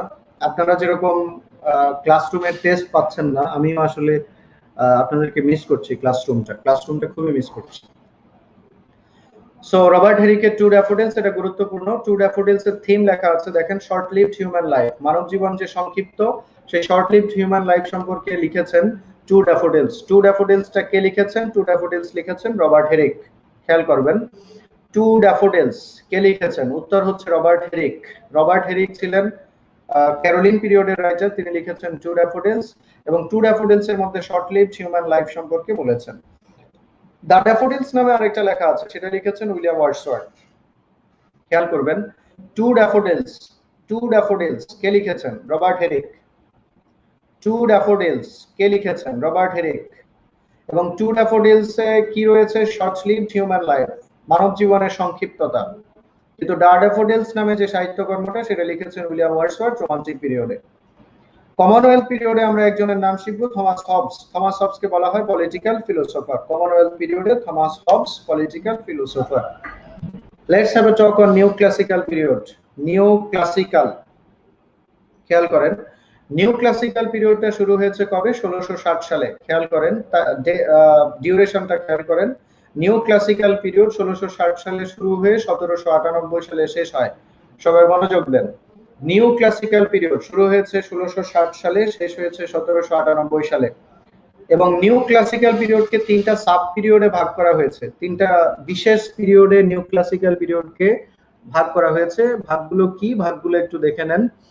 প্রথমত নিউ ক্লাসিক্যালকে ভাগ করা হয়েছে দ্য রেস্টোরেশন পিরিয়ড, 1660 থেকে 1700, এই সময়টাকে বলা হয় রেস্টোরেশন। আমি আবার বলছি, 1660 থেকে 1700 এই সময়টাকে বলা হয় রেস্টোরেশন পিরিয়ড। 1700 থেকে 1745 এই সময়টাকে বলা হয় অগাস্টান। 1700 থেকে 1745 এই সময়টাকে বলা হয় দ্য অগাস্টান পিরিয়ড। এছাড়া 1745 থেকে 1785 মতান্তরে 1798, 1745 থেকে 1785 মতান্তরে 1798, এই সময়টাকে বলা হয় এজ অফ সেন্সিবিলিটি। বুঝতে পেরেছেন কিনা? নিউ ক্লাসিক্যাল পিরিয়ডকে তিনটা সাব পিরিয়ডে ভাগ করা হয়েছে, কি কি? দ্য রেস্টোরেশন, দ্য অগাস্টান এবং the age of sensibility. Restoration, Augustan এবং age of sensibility new classical পিরিয়ডের sub division.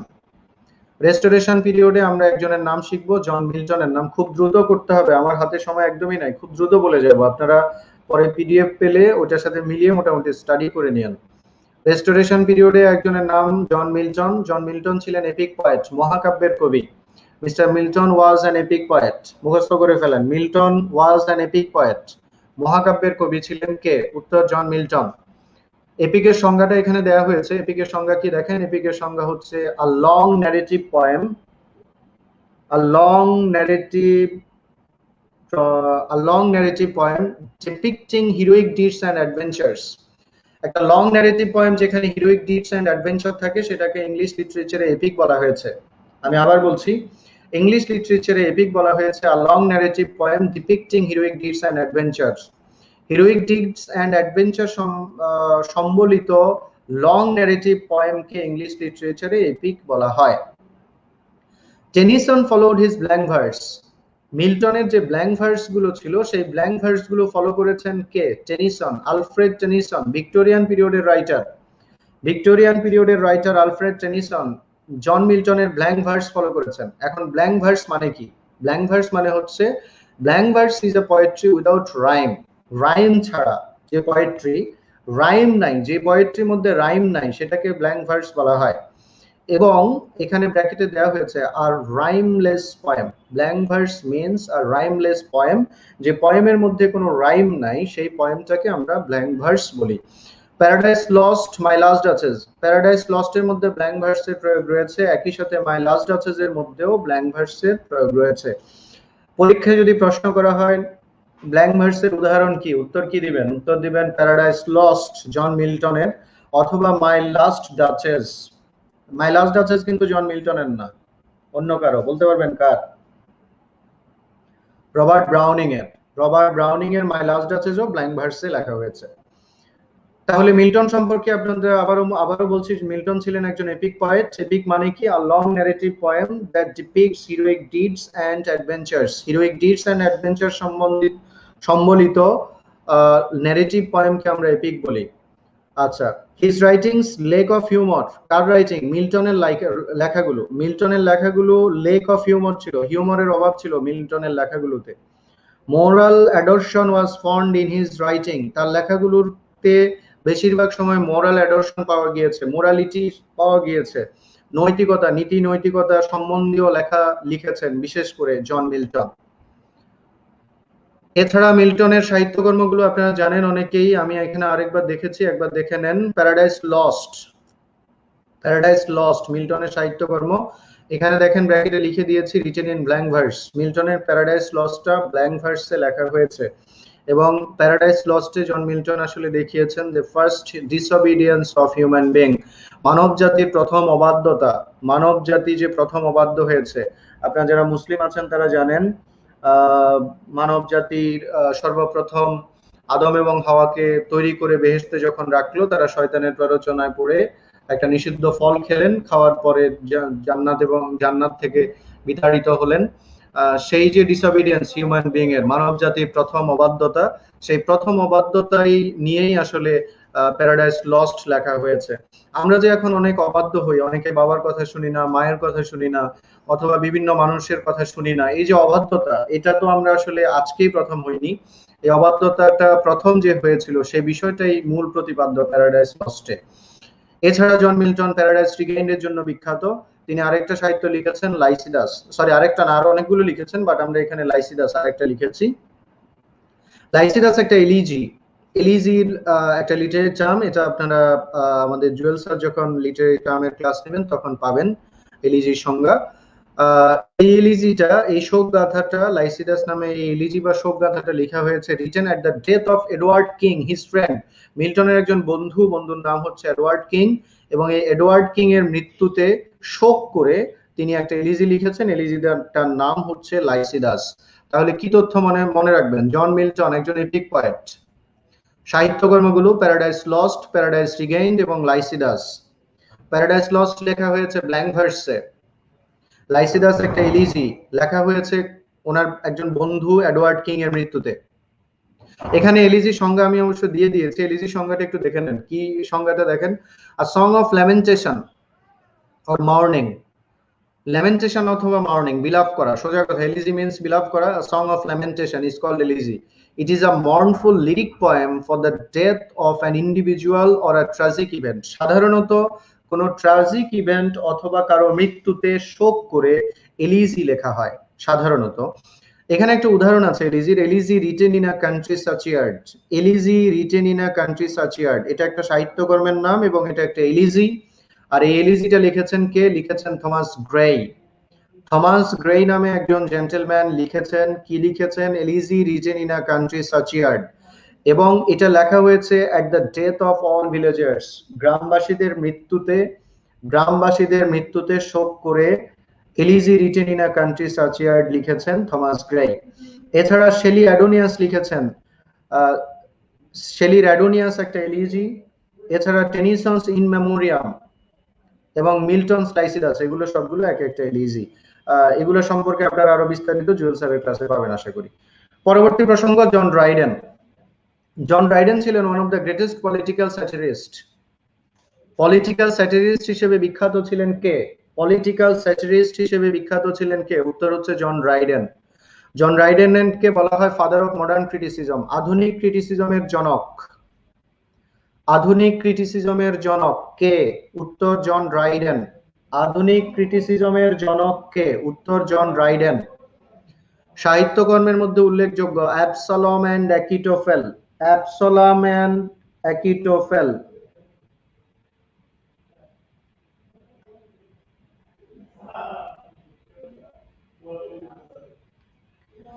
So Absalom and Achitophel, Absalom and অ্যাকিটোফেলটা দ্য গ্রেটেস্ট পলিটিক্যাল স্যাটায়ার, রাজনৈতিক স্যাটায়ার, এটা পলিটিক্যাল স্যাটায়ার ছিল। অ্যাবসালম এন্ড অ্যাকিটোফেল ছাড়াও তিনি লিখেছেন ইন্ডিয়ান এম্পায়ার, লিখেছেন all for love John Dryden. Absalom and Achitophel ছাড়াও লিখেছেন ইন্ডিয়ান এম্পায়ার এবং লিখেছেন all for love. William Congreve নামে আরেকজন আছেন, কংগ্রিভ সম্পর্কে তথ্য নিয়ে নেন। কংগ্রিভ ছিলেন famous for comedy of manners. William Congreve was famous for comedy of manners. সাহিত্যকর্মগুলোর মধ্যে এখানে তিনটা লেখা হয়েছে। The way of the world, খুবই গুরুত্বপূর্ণ পরীক্ষা আসার জন্য। The way of the world, William Congreve. আপনারা কি বলতে পারেন জন রাইডেনকে কিসের পিতা বলা হয়েছে? জন রাইডেনকে একটু আগে বলেছি, জন রাইডেনকে কিসের পিতা বলা হয়? লেখেন তো দেখি।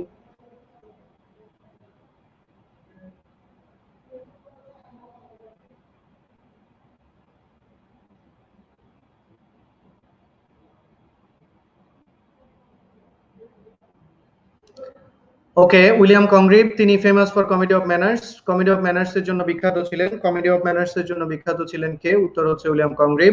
সাহিত্যকর্মগুলো দেখেন, উনি লিখেছেন way of the world. Please খেয়াল করেন, সাহিত্যকর্ম লিখেছেন way of the world, love for love, double dealer. আবার বলছি, উইলিয়াম কংগ্রিভ সাহিত্যকর্ম love for love, double dealer, way of the world. সাহিত্যকর্মগুলো উইলিয়াম কংগ্রিভের। অগাস্টান পিরিয়ডের সবচেয়ে গুরুত্বপূর্ণ রাইটার কিন্তু আলেকজান্ডার পোপ। অগাস্টান পিরিয়ডের আরো একটা নাম আছে, এই পিরিয়ডটাকে বলা হয় পোপের যুগ। অগাস্টান পিরিয়ডের আরো একটা নাম আছে, এই পিরিয়ডটাকে পোপের যুগও কিন্তু বলা হয়। সো অগাস্টান পিরিয়ডে আমরা মানে খুব জরুরি ভিত্তিতে যদি কারো নাম জানি, সেটা হচ্ছে আলেকজান্ডার পোপ। আলেকজান্ডার পোপকে বলা হয় মক হিরোইক এপিক পয়েট। খেয়াল করেন, আলেকজান্ডার পোপকে বলা হয় mock heroic epic poet. Mock heroic epic poet, Alexander পোপকে বলা হয় মক হিরোইক এপিক পয়েট। সাহিত্যকর্মের মধ্যে গুরুত্বপূর্ণ সাহিত্যকর্ম rape of the lock, the rape of the lock. 40তম প্রিলিতে কিন্তু এই প্রশ্নটা এসেছে, রেইফ অফ দ্য লক কি ধরনের সাহিত্য? উত্তর কিন্তু mock heroic epic. Rape of the lock mock heroic epic ছিল। আচ্ছা, মকের একটা সংজ্ঞা আছে, মক এপিকের একটা সংজ্ঞা আছে, সংজ্ঞাটা একটু দেখেন। A type of epic that contains trivial or minor subject matter. আচ্ছা, এপিক সম্পর্কে আমরা একটু আগে জেনেছিলাম। এপিক সম্পর্কে মনে আছে আপনাদের? তথ্যটা কি ছিল এপিক? একটু দেখাই এপিকের তথ্যটা। এপিক সম্পর্কে আমরা বলেছিলাম যে a long narrative poem depicting heroic deeds and adventures. heroic deeds and adventure সম্বলিত লং ন্যারেটিভ পয়েমকে আমরা এপিক বলি। কিন্তু মক হিরোইক এপিক কোনটা? মক হিরোইক এপিকটা হচ্ছে যেখানে ছোটখাটো বিষয়, ট্রাইভিয়াল ম্যাটার, ছোটখাটো বিষয় নিয়ে ছোট। আচ্ছা, এপিকের সংজ্ঞা মানে সোজা কথা বলি, এপিকের সংজ্ঞা কি? এপিকের সংজ্ঞা হচ্ছে যেখানে আমরা হিরোইক ডিডস নিয়ে যেখানে আলাপ করা হয়, হিরোইক ডিডস থাকে যেখানে, সেটাই মূলত এপিক। এখন মক হিরোইক এপিক কোনটা? মক হিরোইক এপিক হচ্ছে ছোটখাটো বিষয়কে হিরোইক ভাবে উপস্থাপন করাকে বলা হয় মক হিরোইক এপিক। ছোটখাটো বিষয়, আমি বাসায় আমার ওয়াইফের সাথে ঝগড়া করলাম, সেটা তো নিশ্চয়ই হিরোইক কিছু না, কিন্তু এখন লেখার সময় এমন ভাবে এটা উপস্থাপন করা হবে যাতে এটা হিরোইক ভাবে উপস্থাপিত হয়, তো সেটাকে আমরা বলছি mock heroic epic. So rape of the lock, it was a mock heroic epic, এটা একটা মক হিরোইক এপিক ছিল। এবং এখানে একটা তথ্য আছে, দেখেন, the god Ariel was very anxious about the silly matter of Belinda. Belinda হচ্ছে ক্যারেক্টার, হিরোইন। বেলিন্ডার বিভিন্ন বিষয় নিয়ে, ছোটখাটো বিষয় নিয়ে গড এরিয়াল একজন ছিলেন, তিনি খুবই উদ্বিগ্ন ছিলেন। কি কি বিষয়? বেলিন্ডার কসমেটিক নিয়ে তিনি উদ্বিগ্ন ছিলেন, টয়লেট নিয়ে উদ্বিগ্ন ছিলেন, ড্রেস নিয়ে উদ্বিগ্ন ছিলেন। তাহলে এই যে ছোটখাটো বিষয়, নায়িকার কসমেটিক নিয়ে নায়ক উদ্বিগ্ন, এটা খুবই সিলি ম্যাটার, খুবই ট্রিভিয়াল ম্যাটার। এই ছোটখাটো বিষয় নিয়ে তিনি উদ্বিগ্ন ছিলেন এবং এটাকে হিরোইক ভাবে লেখার মধ্যে উপস্থাপন করাকেই আমরা মক হিরোইক এপিক বলছি। তাহলে এপিক এবং মক হিরোইক এপিক পার্থক্য কি? খেয়াল করেন, এপিক হচ্ছে যেখানে হিরোইক ডিডস থাকবে, একটা লং ন্যারেটিভ পয়েম যেখানে হিরোইক ডিডস থাকে। আর মক হিরোইক এপিক কি? মক হিরোইক এপিক হচ্ছে ছোটখাটো বিষয় কিন্তু সেটাকে হিরোইক ভাবে উপস্থাপন করা, সেটাকে বলা হয় মক হিরোইক এপিক। এবং মক হিরোইক এপিকটার লেখার জন্য বিখ্যাত ছিলেন কে? উত্তর হচ্ছে Alexander Pope. Alexander Pope mock heroic epic writer হিসেবে জনপ্রিয় ছিলেন। এছাড়া আলেকজান্ডার পোপের an essay on criticism, an essay on man পরীক্ষা আসার জন্য গুরুত্বপূর্ণ। জোনাথন সুইফট সম্পর্কে একটু মনে করে নেন। জোনাথন সুইফট হচ্ছেন the greatest satirist in English literature. English লিটারেচারে প্রহসনবিদ, the greatest satirist in English literature. উত্তর হচ্ছে জোনাথন সুইফট। জনাথন সুইফট ছিলেন the greatest satirist in English literature. মুখস্থ করতে হবে এটা। Mister Jonathan Swift was the greatest satirist in English literature. সাহিত্যকর্ম দেখেন, গ্যালিভার্স ট্রাভেলসকে অনুবাদ করেছেন আবুল মনসুর আহমদ। অনুবাদটির নাম ছিল গ্যালিভারের সফরনামা। গ্যালিভার্স ট্রাভেলসকে বাংলা অনুবাদ করেছেন আবুল মনসুর আহমদ এবং অনুবাদটির নাম হচ্ছে গ্যালিভারের সফরনামা। গ্যালিভার্স ট্রাভেল ছাড়াও জনাথন সুইফট লিখেছেন the tail of A tub. এছাড়া তিনি লিখেছেন the battle of books. Jonathan Swift Gulliver's travels ছাড়াও টেইল অফ এ টাব এবং ব্যাটেল অফ বুকস লেখার জন্য বিখ্যাত। আমরা একটু দ্রুত পড়ব এখন।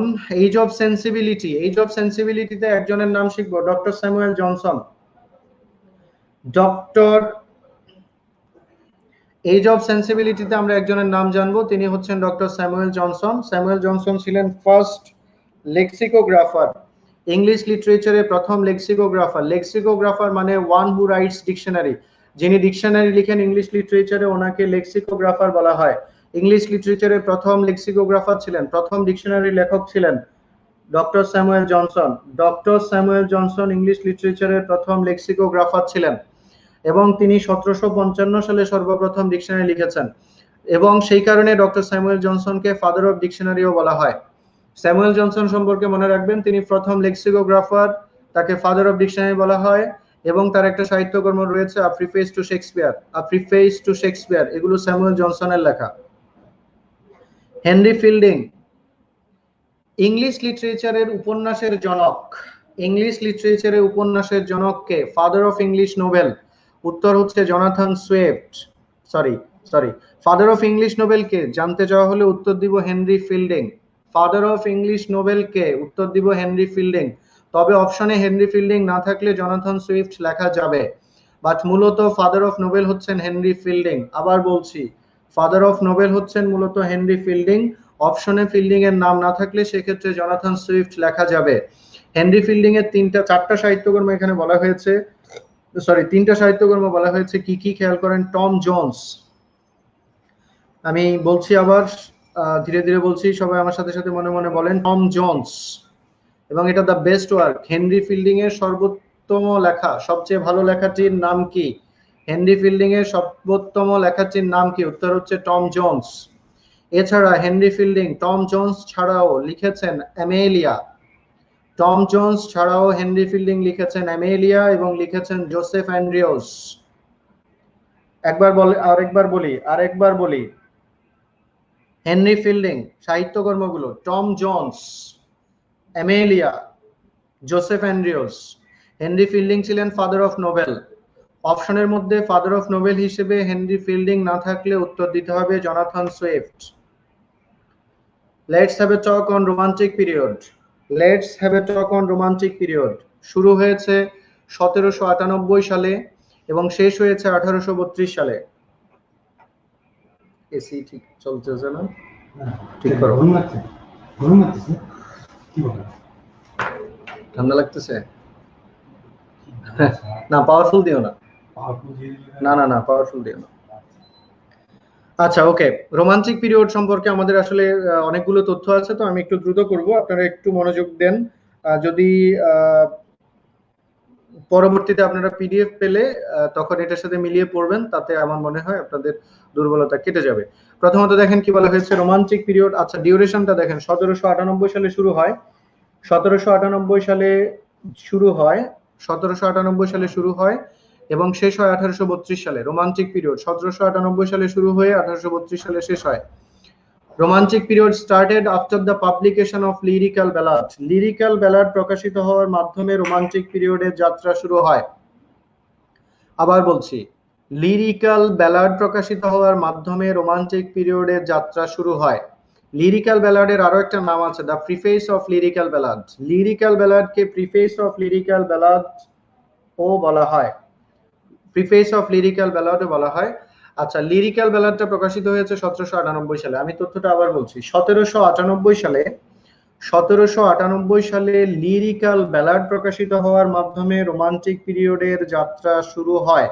36তম প্রিলিমিনারিতে এই প্রশ্নটি এসেছে, রোমান্টিক পিরিয়ড যাত্রা শুরু করে কিভাবে? আবার বলছি, 1798 সালে লিরিক্যাল ব্যালাড প্রকাশিত হওয়ার মাধ্যমে রোমান্টিক পিরিয়ডের যাত্রা শুরু হয়। A new era began through the publication of lyrical ballads. Lyrical ballad প্রকাশের মাধ্যমে ইংলিশ লিটারেচারে আসলে একটা নতুন যুগের, নবযুগের সূচনা হয়। আচ্ছা, লিরিক্যাল ব্যালাডে কে কে লিখেছেন? এটা সংকলন ছিল কার কার? দুজনের, একজন উইলিয়াম ওয়ার্ডসওয়ার্থ এবং আরেকজন হচ্ছেন এস.টি. কলরিজ। আপনাদের লিটারেচারে রোমান্টিক পিরিয়ডে অবশ্যই উইলিয়াম ওয়ার্ডসওয়ার্থ এবং এস.টি. কলরিজ খুবই গুরুত্বপূর্ণ ফিগার। অবশ্যই উইলিয়াম ওয়ার্ডসওয়ার্থ এবং এস.টি. কলরিজ যাতে আপনাদের স্টাডি থেকে বাদ না যায়। ওয়ার্ডসওয়ার্থ সম্পর্কে এখানে তথ্য দেওয়া হয়েছে, দেখেন ওনাকে বলা হয় পয়েট অফ নেচার। উইলিয়াম ওয়ার্ডসওয়ার্থকে বলা হয় পয়েট অফ নেচার। স্যার আপনি কোন শাখায় আছেন? আমি ফার্মগেটে আছি। আচ্ছা, পরে পড়বো।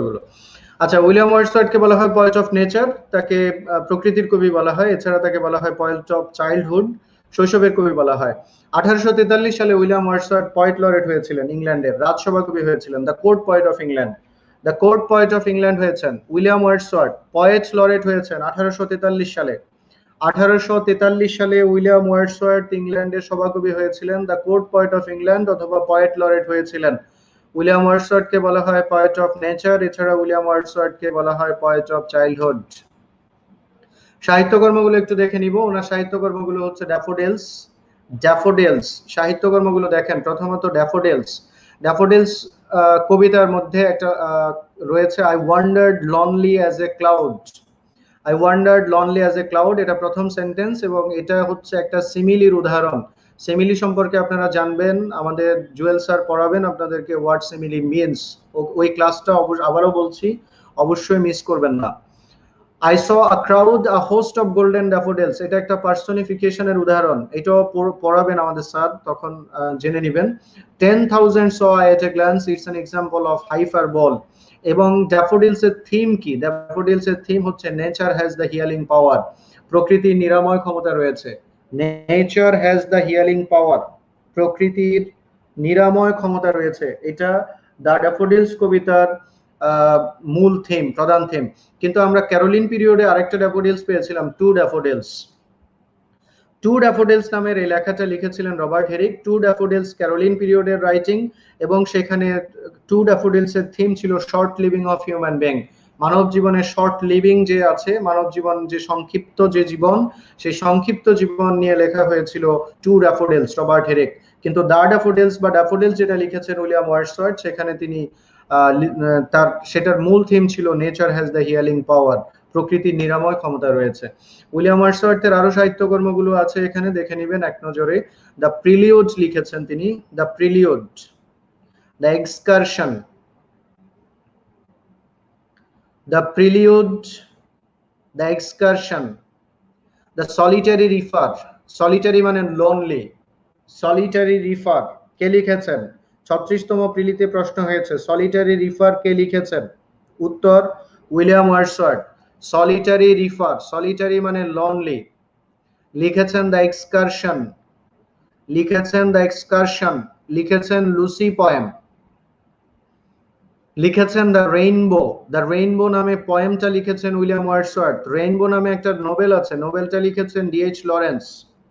দ্য রেইনবো নামে যে নোবেলটা আছে, নোবেলটা লিখেছেন ডি.এইচ. লরেন্স। আর রেইনবো নামে যে পয়েম আছে, পয়েমটা লিখেছেন উইলিয়াম ওয়ার্ডসওয়ার্থ। ওয়ার্ডসওয়ার্থের সাহিত্যকর্মগুলো আবার বলছি, daffodils, the prelude, the excursion, the solitary reaper, solitary মানে lonely, the excursion, Lucy poem,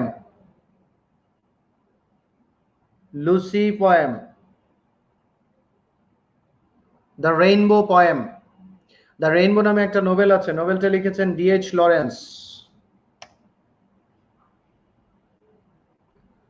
এছাড়া Samuel Taylor Coleridge, S T Coleridge সম্পর্কে আমরা একটু জানবো। এসটি কলরিজ ছিলেন poet of supernaturalism, poet of supernaturalism S T Coleridge, poet of supernaturalism, অতি প্রাকৃতবাদের কবি ছিলেন এসটি কলরিজ।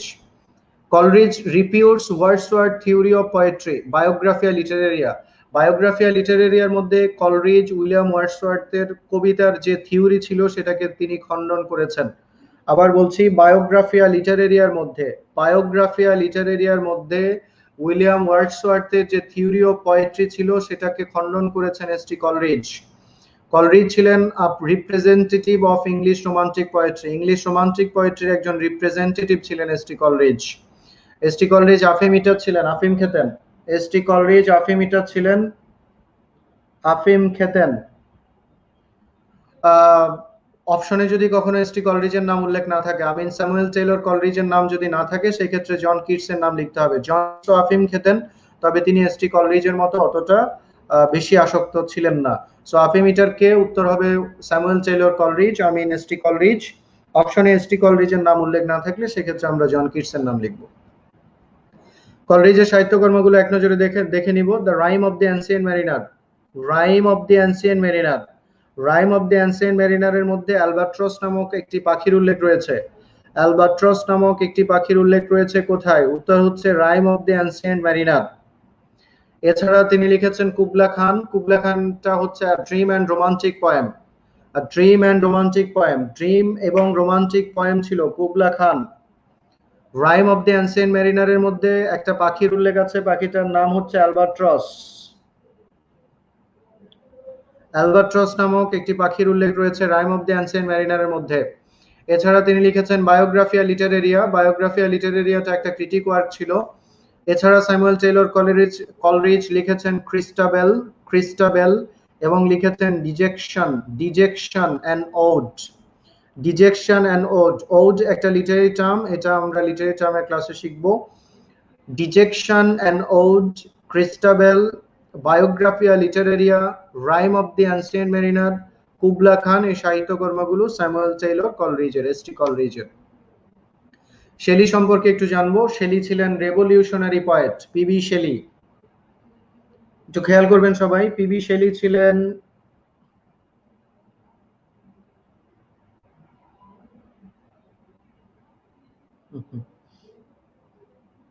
আচ্ছা, পিবি শেলি, পিবি শেলি ছিলেন রেভলিউশনারি পয়েট, বিপ্লবী কবি, poet of hope and regeneration, আশা আকাঙ্ক্ষার কবি, রিজেনারেশনের কবি ছিলেন পিবি শেলি। শেলি ছিলেন poet of skylark and wind, ভরত, পক্ষী এবং সমীরণের কবি। শেলি ছিলেন ভরত, পক্ষী এবং সমীরণের কবি। Skylark and wind, skylark and উইন্ডের কবি ছিলেন কে? শেলি। শেলিকে বহিষ্কার করা হয়েছিল অক্সফোর্ড বিশ্ববিদ্যালয় থেকে নেসেসিটি অফ অ্যাথিজম লেখার কারণে। নেসেসিটি অফ অ্যাথিজম লেখার কারণে অক্সফোর্ড বিশ্ববিদ্যালয় কর্তৃপক্ষ শেলিকে বহিষ্কার করেন। নেসেসিটি অফ অ্যাথিজম, নাস্তিকতার প্রয়োজনীয়তা, নাস্তিকতার প্রয়োজনীয়তা লেখার জন্য শেলিকে অক্সফোর্ড বিশ্ববিদ্যালয় কর্তৃপক্ষ বহিষ্কার করেন। শেলি 30 বছর বয়সে, শেলি 30 বছর বয়সে আড্রিয়াটিক সাগরে নৌকাডুবিতে মারা যান 1822 সালে। 1822 সালে পিবি শেলি নৌকাডুবিতে আড্রিয়াটিক সাগরে মারা গিয়েছেন। আড্রিয়াটিক সাগরে ঝড়ের কবলে পড়ে নৌকাডুবিতে মারা গিয়েছেন 1822 সালে পিবি শেলি। শেলিকে বহিষ্কার করা হয়েছে অক্সফোর্ড বিশ্ববিদ্যালয় থেকে নেসেসিটি অফ অ্যাথিজম লেখার কারণে। নেসেসিটি অফ অ্যাথিজম লেখার কারণে শেলিকে বহিষ্কার করা হয়। শেলি ছিলেন poet of skylark and wind, Shelley ছিলেন poet of hope and regeneration, Shelley ছিলেন রেভলিউশনারি পয়েট। সাহিত্যকর্মগুলো একটু দেখে নিব। শেলির সাহিত্যকর্মগুলো ছিল গুরুত্বপূর্ণ। Necessity of atheism, necessity of atheism, revolt of Islam, revolt of Islam, ode to the skylark, ode to the west wind. ওডের একটা সংজ্ঞা রয়েছে, ওড একটা লিটারি টার্ম, এখানে সংজ্ঞাটা দেওয়া হয়েছে a long and elaborate lyric poem. A long and elaborate lyric পয়েমকে ওড বলা হয়। It begins with sorrow and ends with comfort or consolation. Ode শুরু হয় কি দিয়ে? ওড শুরু হয় দুঃখ দিয়ে, সরো দিয়ে শুরু হয় কিন্তু শেষ হয় কনসোলেশন দিয়ে। ওড সম্পর্কে আপনারা লিটারি টার্মের ক্লাসে আবারও জানবেন। এছাড়া শেলি লিখেছে অজিমান্ডিয়াস। অজিমান্ডিয়াসের মধ্যে একটা বিখ্যাত কোটেশন আছে, my name is Ozymandias king of kings. My name is Ozymandias king of kings, এটা শেলির লেখা। লিখেছেন অ্যাডোনিস। অ্যাডোনিস একটা এলিজি, যেটা অলরেডি আমরা উল্লেখ করেছি, written at the death of Keats. John কিটসের মৃত্যুতে, জন কিটসের মৃত্যুতে শোক করে এলিজি লিখেছিলেন পিবি শেলি। এলিজিটার নাম হচ্ছে অ্যাডোনিয়াস। অ্যাডোনিয়াস লিখেছিলেন শেলি কিটসের মৃত্যুতে। এছাড়া PB Shelley defence of poetry এবং দ্য ক্লাউড লেখার জন্য বিখ্যাত। Defence of poetry, the cloud, এগুলো লেখার জন্য শেলি বিখ্যাত। আবার বলছি শেলি সাহিত্যকর্মগুলো, necessity of atheism, revolt of Islam, ode to the skylark, ode to the west wind, Ozymandias, Adonais, defence of poetry এবং দ্য ক্লাউড, সাহিত্যকর্মগুলো মুখস্থ করে ফেলবেন। আপনারা যখন কি বলে পিডিএফ ফাইলটা পাবেন, সাহিত্যকর্মগুলো অবশ্যই মুখস্থ করে ফেলবেন। পাশাপাশি আমি 2-3 দিন পরে আপনাদেরকে একটা কোন কোন রাইটার আসলে পড়তে হবে, পড়া উচিত, কোন কোন রাইটার না পড়লেই নয়, সেই সম্পর্কে একটা কি বলে লিস্ট দেওয়ার চেষ্টা করব। আজকে বা কালকে না, 2-1 দিন পরে পাবেন। কনফারেন্সে যে পেজ থেকে আপনারা জয়েন করেছেন ওই পেজেই পেয়ে যাবেন আশা করি। কিটস সম্পর্কে একটু বলে নিই। কিটস ছিলেন পয়েট অফ বিউটি, সৌন্দর্যের কবি। পয়েট অফ বিউটি বলা হয় জন কিটসকে। পয়েট অফ সেন্সাসনেস, ইন্দ্রিয় গ্রাহ্যতার কবি, poet of sensuousness. Man of medicine, ডাক্তার ছিলেন জন কিটস, ডাক্তার ছিলেন, man of medicine. The youngest poet in English,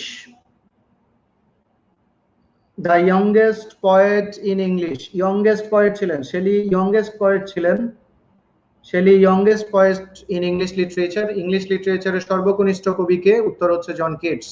John Keats অফিমিটার ছিলেন, তবে কলরিজের মতো অতটা অ্যাডিক্টেড ছিলেন না, ফলে অপশনে যদি কখনো কলরিজ না থাকে সেক্ষেত্রে আমরা জন কিটস এর নাম লিখব। এছাড়া তিনি মারা গিয়েছিলেন, ডাইড অফ টিবি, যক্ষা রোগে মারা গিয়েছেন। John Keats man of medicine হওয়ার পরেও যক্ষা রোগে মারা গিয়েছেন। শেলি মারা গিয়েছিলেন কিভাবে? শেলি মারা গিয়েছিলেন আড্রিয়াটিক সাগরে ঝড়ের কবলে পড়ে নৌকাডুবিতে। On the other hand Keats মারা গিয়েছেন ডাইড অফ টিবি, যক্ষায় মারা যান। কিটসের সাহিত্যকর্মগুলো দেখে নেন, কিটসের সাহিত্যকর্মগুলো, ode to the nightingale, ode to the autumn, ode to the nightingale, ode to the autumn. কিন্তু আরো দুটো ওড ছিল দেখেন, এই যে শেলির, এই যে শেলির দুটো ওড লিখেছি, একটা হচ্ছে ওড টু দ্য স্কাইলার্ক আর একটা হচ্ছে ode to the west wind. Ode to the skylark এবং ode to the west wind, এই দুইটা ওড হচ্ছে শেলির, কিন্তু এইখানে কিটসের দুটো ওড দেখেন, ওড টু দ্য নাইটিঙ্গেল এবং ode to the autumn. Ode to the autumn, ode to the nightingale, এগুলো কিন্তু কিটসের লেখা। আচ্ছা, তারপরে ইজাবেলা, ইজাবেলা, ওজ অন মেলানকোলি এবং ওজ অন এ গ্রেসিয়ান আর্ট, এই সাহিত্যকর্মগুলো লিখেছেন জন কিটস। জন কিটস এই সাহিত্যকর্মগুলো লিখেছেন। দেখি আপনাদেরকে একটু টেস্ট করি মনে আছে কিনা। নেসেসিটি অফ অ্যাথিজম, এই লেখাটি কার? দ্রুত নিচে লিখেন, necessity of atheism. Necessity of atheism কার লেখা? বায়োগ্রাফিয়া লিটারেরিয়া কার লেখা? লিখেন নিচে, বায়োগ্রাফিয়া লিটারেরিয়া, বায়োগ্রাফিয়া লিটারেরিয়া।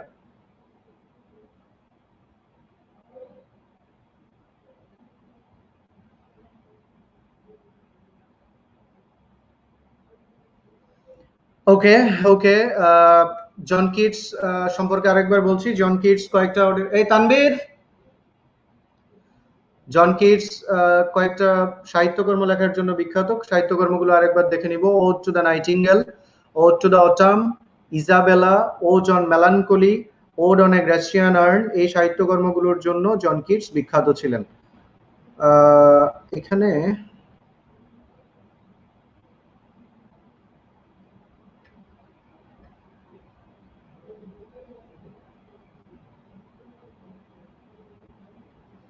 আচ্ছা, আমরা আরো একবার কিছু বিশেষ বিষয় দেখে নিই। আপনাদের মনে আছে মক হিরোইক এপিক পয়েট বলা হয় কাকে? Mock heroic epic poet, mock heroic epic poet লিখেন, মক হিরোইক এপিক পয়েট। আমি কিছু কমেন্ট পড়বো এখন। এই তানবীর,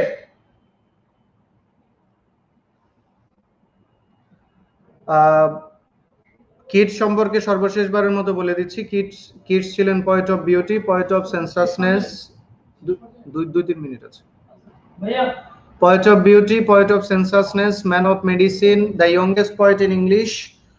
তিনি আফিমিটার ছিলেন এবং যক্ষা রোগে মারা গিয়েছিলেন।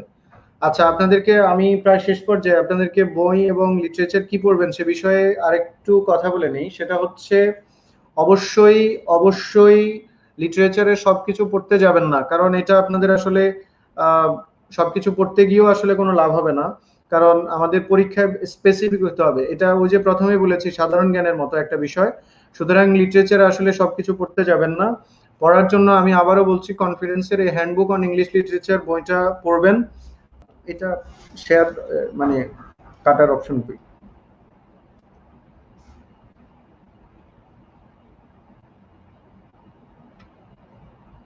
ও তাহলে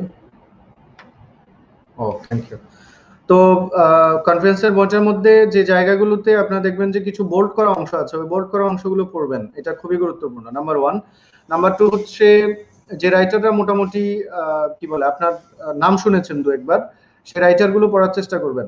40তম প্রিলিতে একটু অ্যাবনর্মাল প্রশ্ন হয়েছে, বাট এটা সব সময় যে হবে এমনটা চিন্তা করার কিছু নেই। স্বাভাবিকভাবে আপনারা মানে কোনো হেসিটেশন না করে মোটামুটি যে বিষয়গুলো গুরুত্বপূর্ণ জরুরি সেই বিষয়গুলো পড়ার চেষ্টা করবেন। এখন প্রশ্ন করতে পারে স্যার গুরুত্বপূর্ণ বা জরুরি বুঝবো কিভাবে? এটার জন্য আমি তো আগেই বলেছি, এখনো বলছি, যে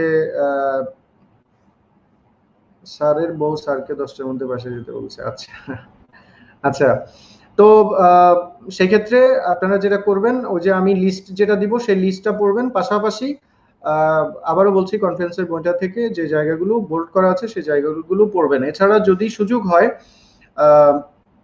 কনফিডেন্সে যদি আপনাদের সাথে কখনো দেখা হয়, অবশ্যই লিটারেচারে যে ক্লাসগুলো হবে সেই ক্লাসগুলো মিস করবেন না। তো এতক্ষণ আমার সাথে থাকার জন্য ধন্যবাদ। অনেক কষ্ট করেছেন, 2 ঘন্টা আসলে সো টাফ, আমার জন্য টাফ। ফিজিক্যাল ক্লাসরুমে যেভাবে ইন্টারাকশন হয় সেটা আসলে এখানে সম্ভব না। মাফ করবেন, আবারও বলছি, প্রথমেও বলেছি এখনো বলছি, মাফ করবেন। বিকজ অফ আমরা ক্লাসে যেভাবে পারি সেভাবে আসলে এখানে ইন্টারাকশন করা যায় না। সবাই ভালো থাকবেন, থ্যাংক ইউ ভেরি মাচ। আমি আমাদের জিএমডি মহোদয়ের কাছে মাইক্রোফোন দিচ্ছি। থ্যাংক ইউ, সবাই ভালো থাকবেন।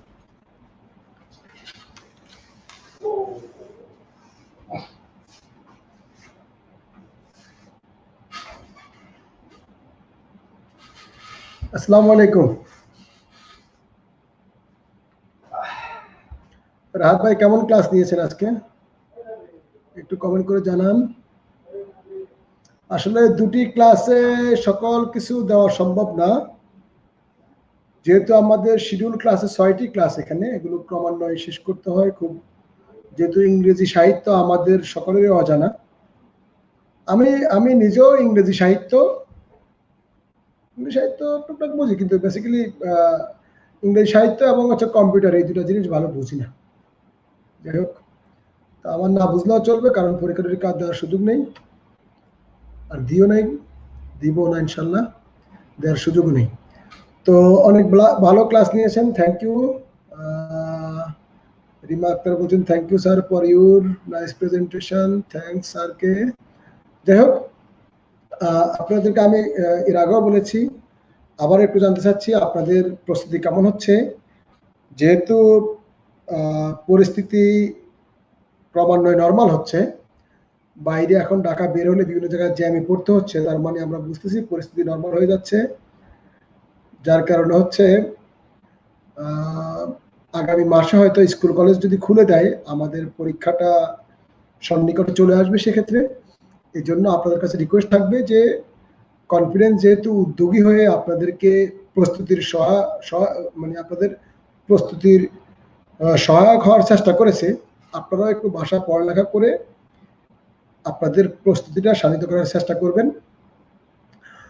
এই ক্লাসগুলো যেহেতু আমাদের ফেসবুক পেজে এবং ইউটিউব চ্যানেলে আছে, আপনারা এগুলো নিয়ে পরবর্তীতেও পড়তে পারবেন। একই সাথে যারা আমাদের ভর্তিকৃত প্রার্থী, আপনারা যে শীটগুলো পেয়েছেন সেগুলো একটু কাইন্ডলি ভালো করে পড়ে নেবেন। কনফারেন্স থেকে যে শীটগুলো দেওয়া হয়েছে, যেগুলো এখনো বাকি আছে সেগুলো আমরা সামনে দিয়ে দিব। আরেকটি ব্যাপার হচ্ছে, আমি প্রথমেও বলেছি, গত কয়েকদিনও বলেছি, আগামী রোববারে রাজু ভাইয়ের সাথে হচ্ছে আপনাদের একটি সেশন আছে, সেই সেশনটা অবশ্যই অংশগ্রহণ করবেন। আপনারা অনেকেই আমাদেরকে বিভিন্ন মাধ্যমে ভর্তির ব্যাপারে জানতে চাচ্ছেন, সেটা নিয়ে ওখানে আলোচনা হবে। আমরা আপনাদের কাছে যে ফর্ম পূরণ করে পাঠাতে বলেছি আপনাদেরকে, সেটি হচ্ছে আমরা এখন যাচাই বাছাই করছি। তো আপনাদের এই ফর্মের উপর বেস করে রাজু ভাই হচ্ছে আপনাদের ক্লাস এবং পরীক্ষার ডেট দিবেন। 41 ক্লাসের ডেট, 41 পরীক্ষার ডেট, 42 ক্লাসের ডেট দিবেন এবং আমরা নতুন ভর্তি নেওয়া শুরু করব। আরেকটি একজন জানতে চেয়েছেন নাইম স্যারের ইন্টারন্যাশনাল অনলাইন ক্লাস দিলে ভালো হয়। নাইম স্যার একটি ক্লাস নিয়েছেন, আরেকটি ক্লাস দিবেন হচ্ছে নাইম ভাই আগামী এই শনিবারের পরের শনিবারে নাইম ভাইয়ের সাথে আশা করছি ক্লাস থাকবে। সেটি হচ্ছে অর্থনৈতিক সংগঠন সমূহ, এগুলো এর উপর একটা ক্লাস থাকবে। আমরা আন্তর্জাতিক বিষয়াবলী সংগঠনের ক্লাসটিকে 3 ভাগে ভাগ করেছি। একটা হচ্ছে জাতিসংঘ সহ অন্যান্য সংগঠন, সামরিক সংগঠন এবং সামরিক সংগঠন সমূহ, একটি হচ্ছে আমাদের অর্থনৈতিক, আর একটি হচ্ছে আঞ্চলিক। কারণ হচ্ছে সংগঠন থেকে প্রশ্ন আসে। আন্তর্জাতিক বিষয়াবলীতে নাইম ভাইয়ের সাথে এখনো 2টি ক্লাস বাকি আছে, আর ইয়ে ভাইয়ের সাথে আমাদের যেটা বলে আতিক ভাইয়ের সাথে আপনাদের 2টি ক্লাস বাকি আছে। যাই হোক, আপনাদের যদি আর কোনো কিছু জানার থাকে জিজ্ঞেস করতে পারেন। আমি আপনাদেরকে আরেকটি বিষয় একটু জানাতে চাই। সরি,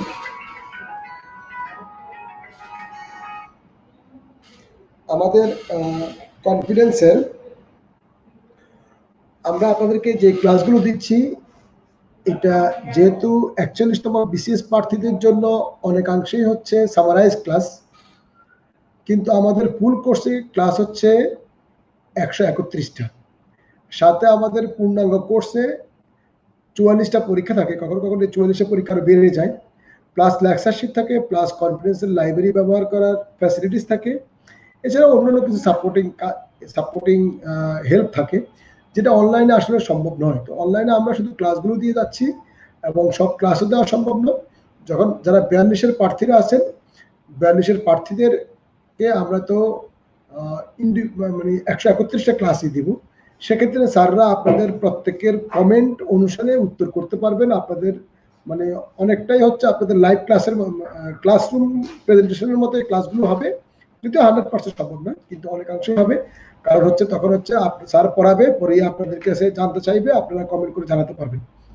আরেকটি বিষয় হচ্ছে যে পরীক্ষাটা আমরা আমাদের একটা ওয়েব পোর্টালের মাধ্যমে নিব, সেখানে প্রশ্ন আপলোড থাকবে এবং আপনারা সেখান থেকে আপনাদের আইডি পাসওয়ার্ড থাকবে, পাসওয়ার্ড থাকবে, তার মাধ্যমে আপনারা পরীক্ষা অংশগ্রহণ করতে পারবেন। আর 40-এর জন্য আমরা ভাইভা ক্লাস শুরু করব শীঘ্রই, এবং সেটিও রাজু ভাই 16 তারিখে জানাবেন। এই জন্য 16 তারিখের রাজু ভাইয়ের সেশনটা আমার রিকোয়েস্ট হচ্ছে, যারা 40তম বিসিএস এর ভাইভা দিবেন, 41-এর পরীক্ষা দিবেন, 42-এর ডক্টরদের জন্য এবং 42 অথবা 43-এর যে জেনারেল বিসিএস, ওভারঅল হচ্ছে আমাদের প্রক্রিয়াগুলো নিয়ে রাজু ভাই কথা বলবেন। তো এই জন্য সকলকে রিকোয়েস্ট করছি যে ওই প্রোগ্রামে যেন অংশগ্রহণ করে। ফর্ম পূরণ করলে কোনো মেসেজ যাবে না, জাস্ট লেখা আসবে যে আপনার প্রতিক্রিয়া রেকর্ড করা হয়েছে।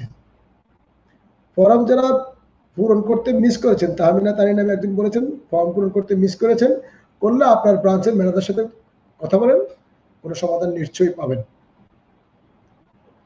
কিভাবে ফর্ম পূরণ করবে এটা ভর্তিকৃত প্রার্থীদের জন্য, ভর্তিকৃত প্রার্থীরা জানে, ওখানে ঢুকলেই পাবেন। যাই হোক, আর সবাই ভালো থাকবেন, বিদায় নিচ্ছি আজকের মতো। আসসালামু আলাইকুম।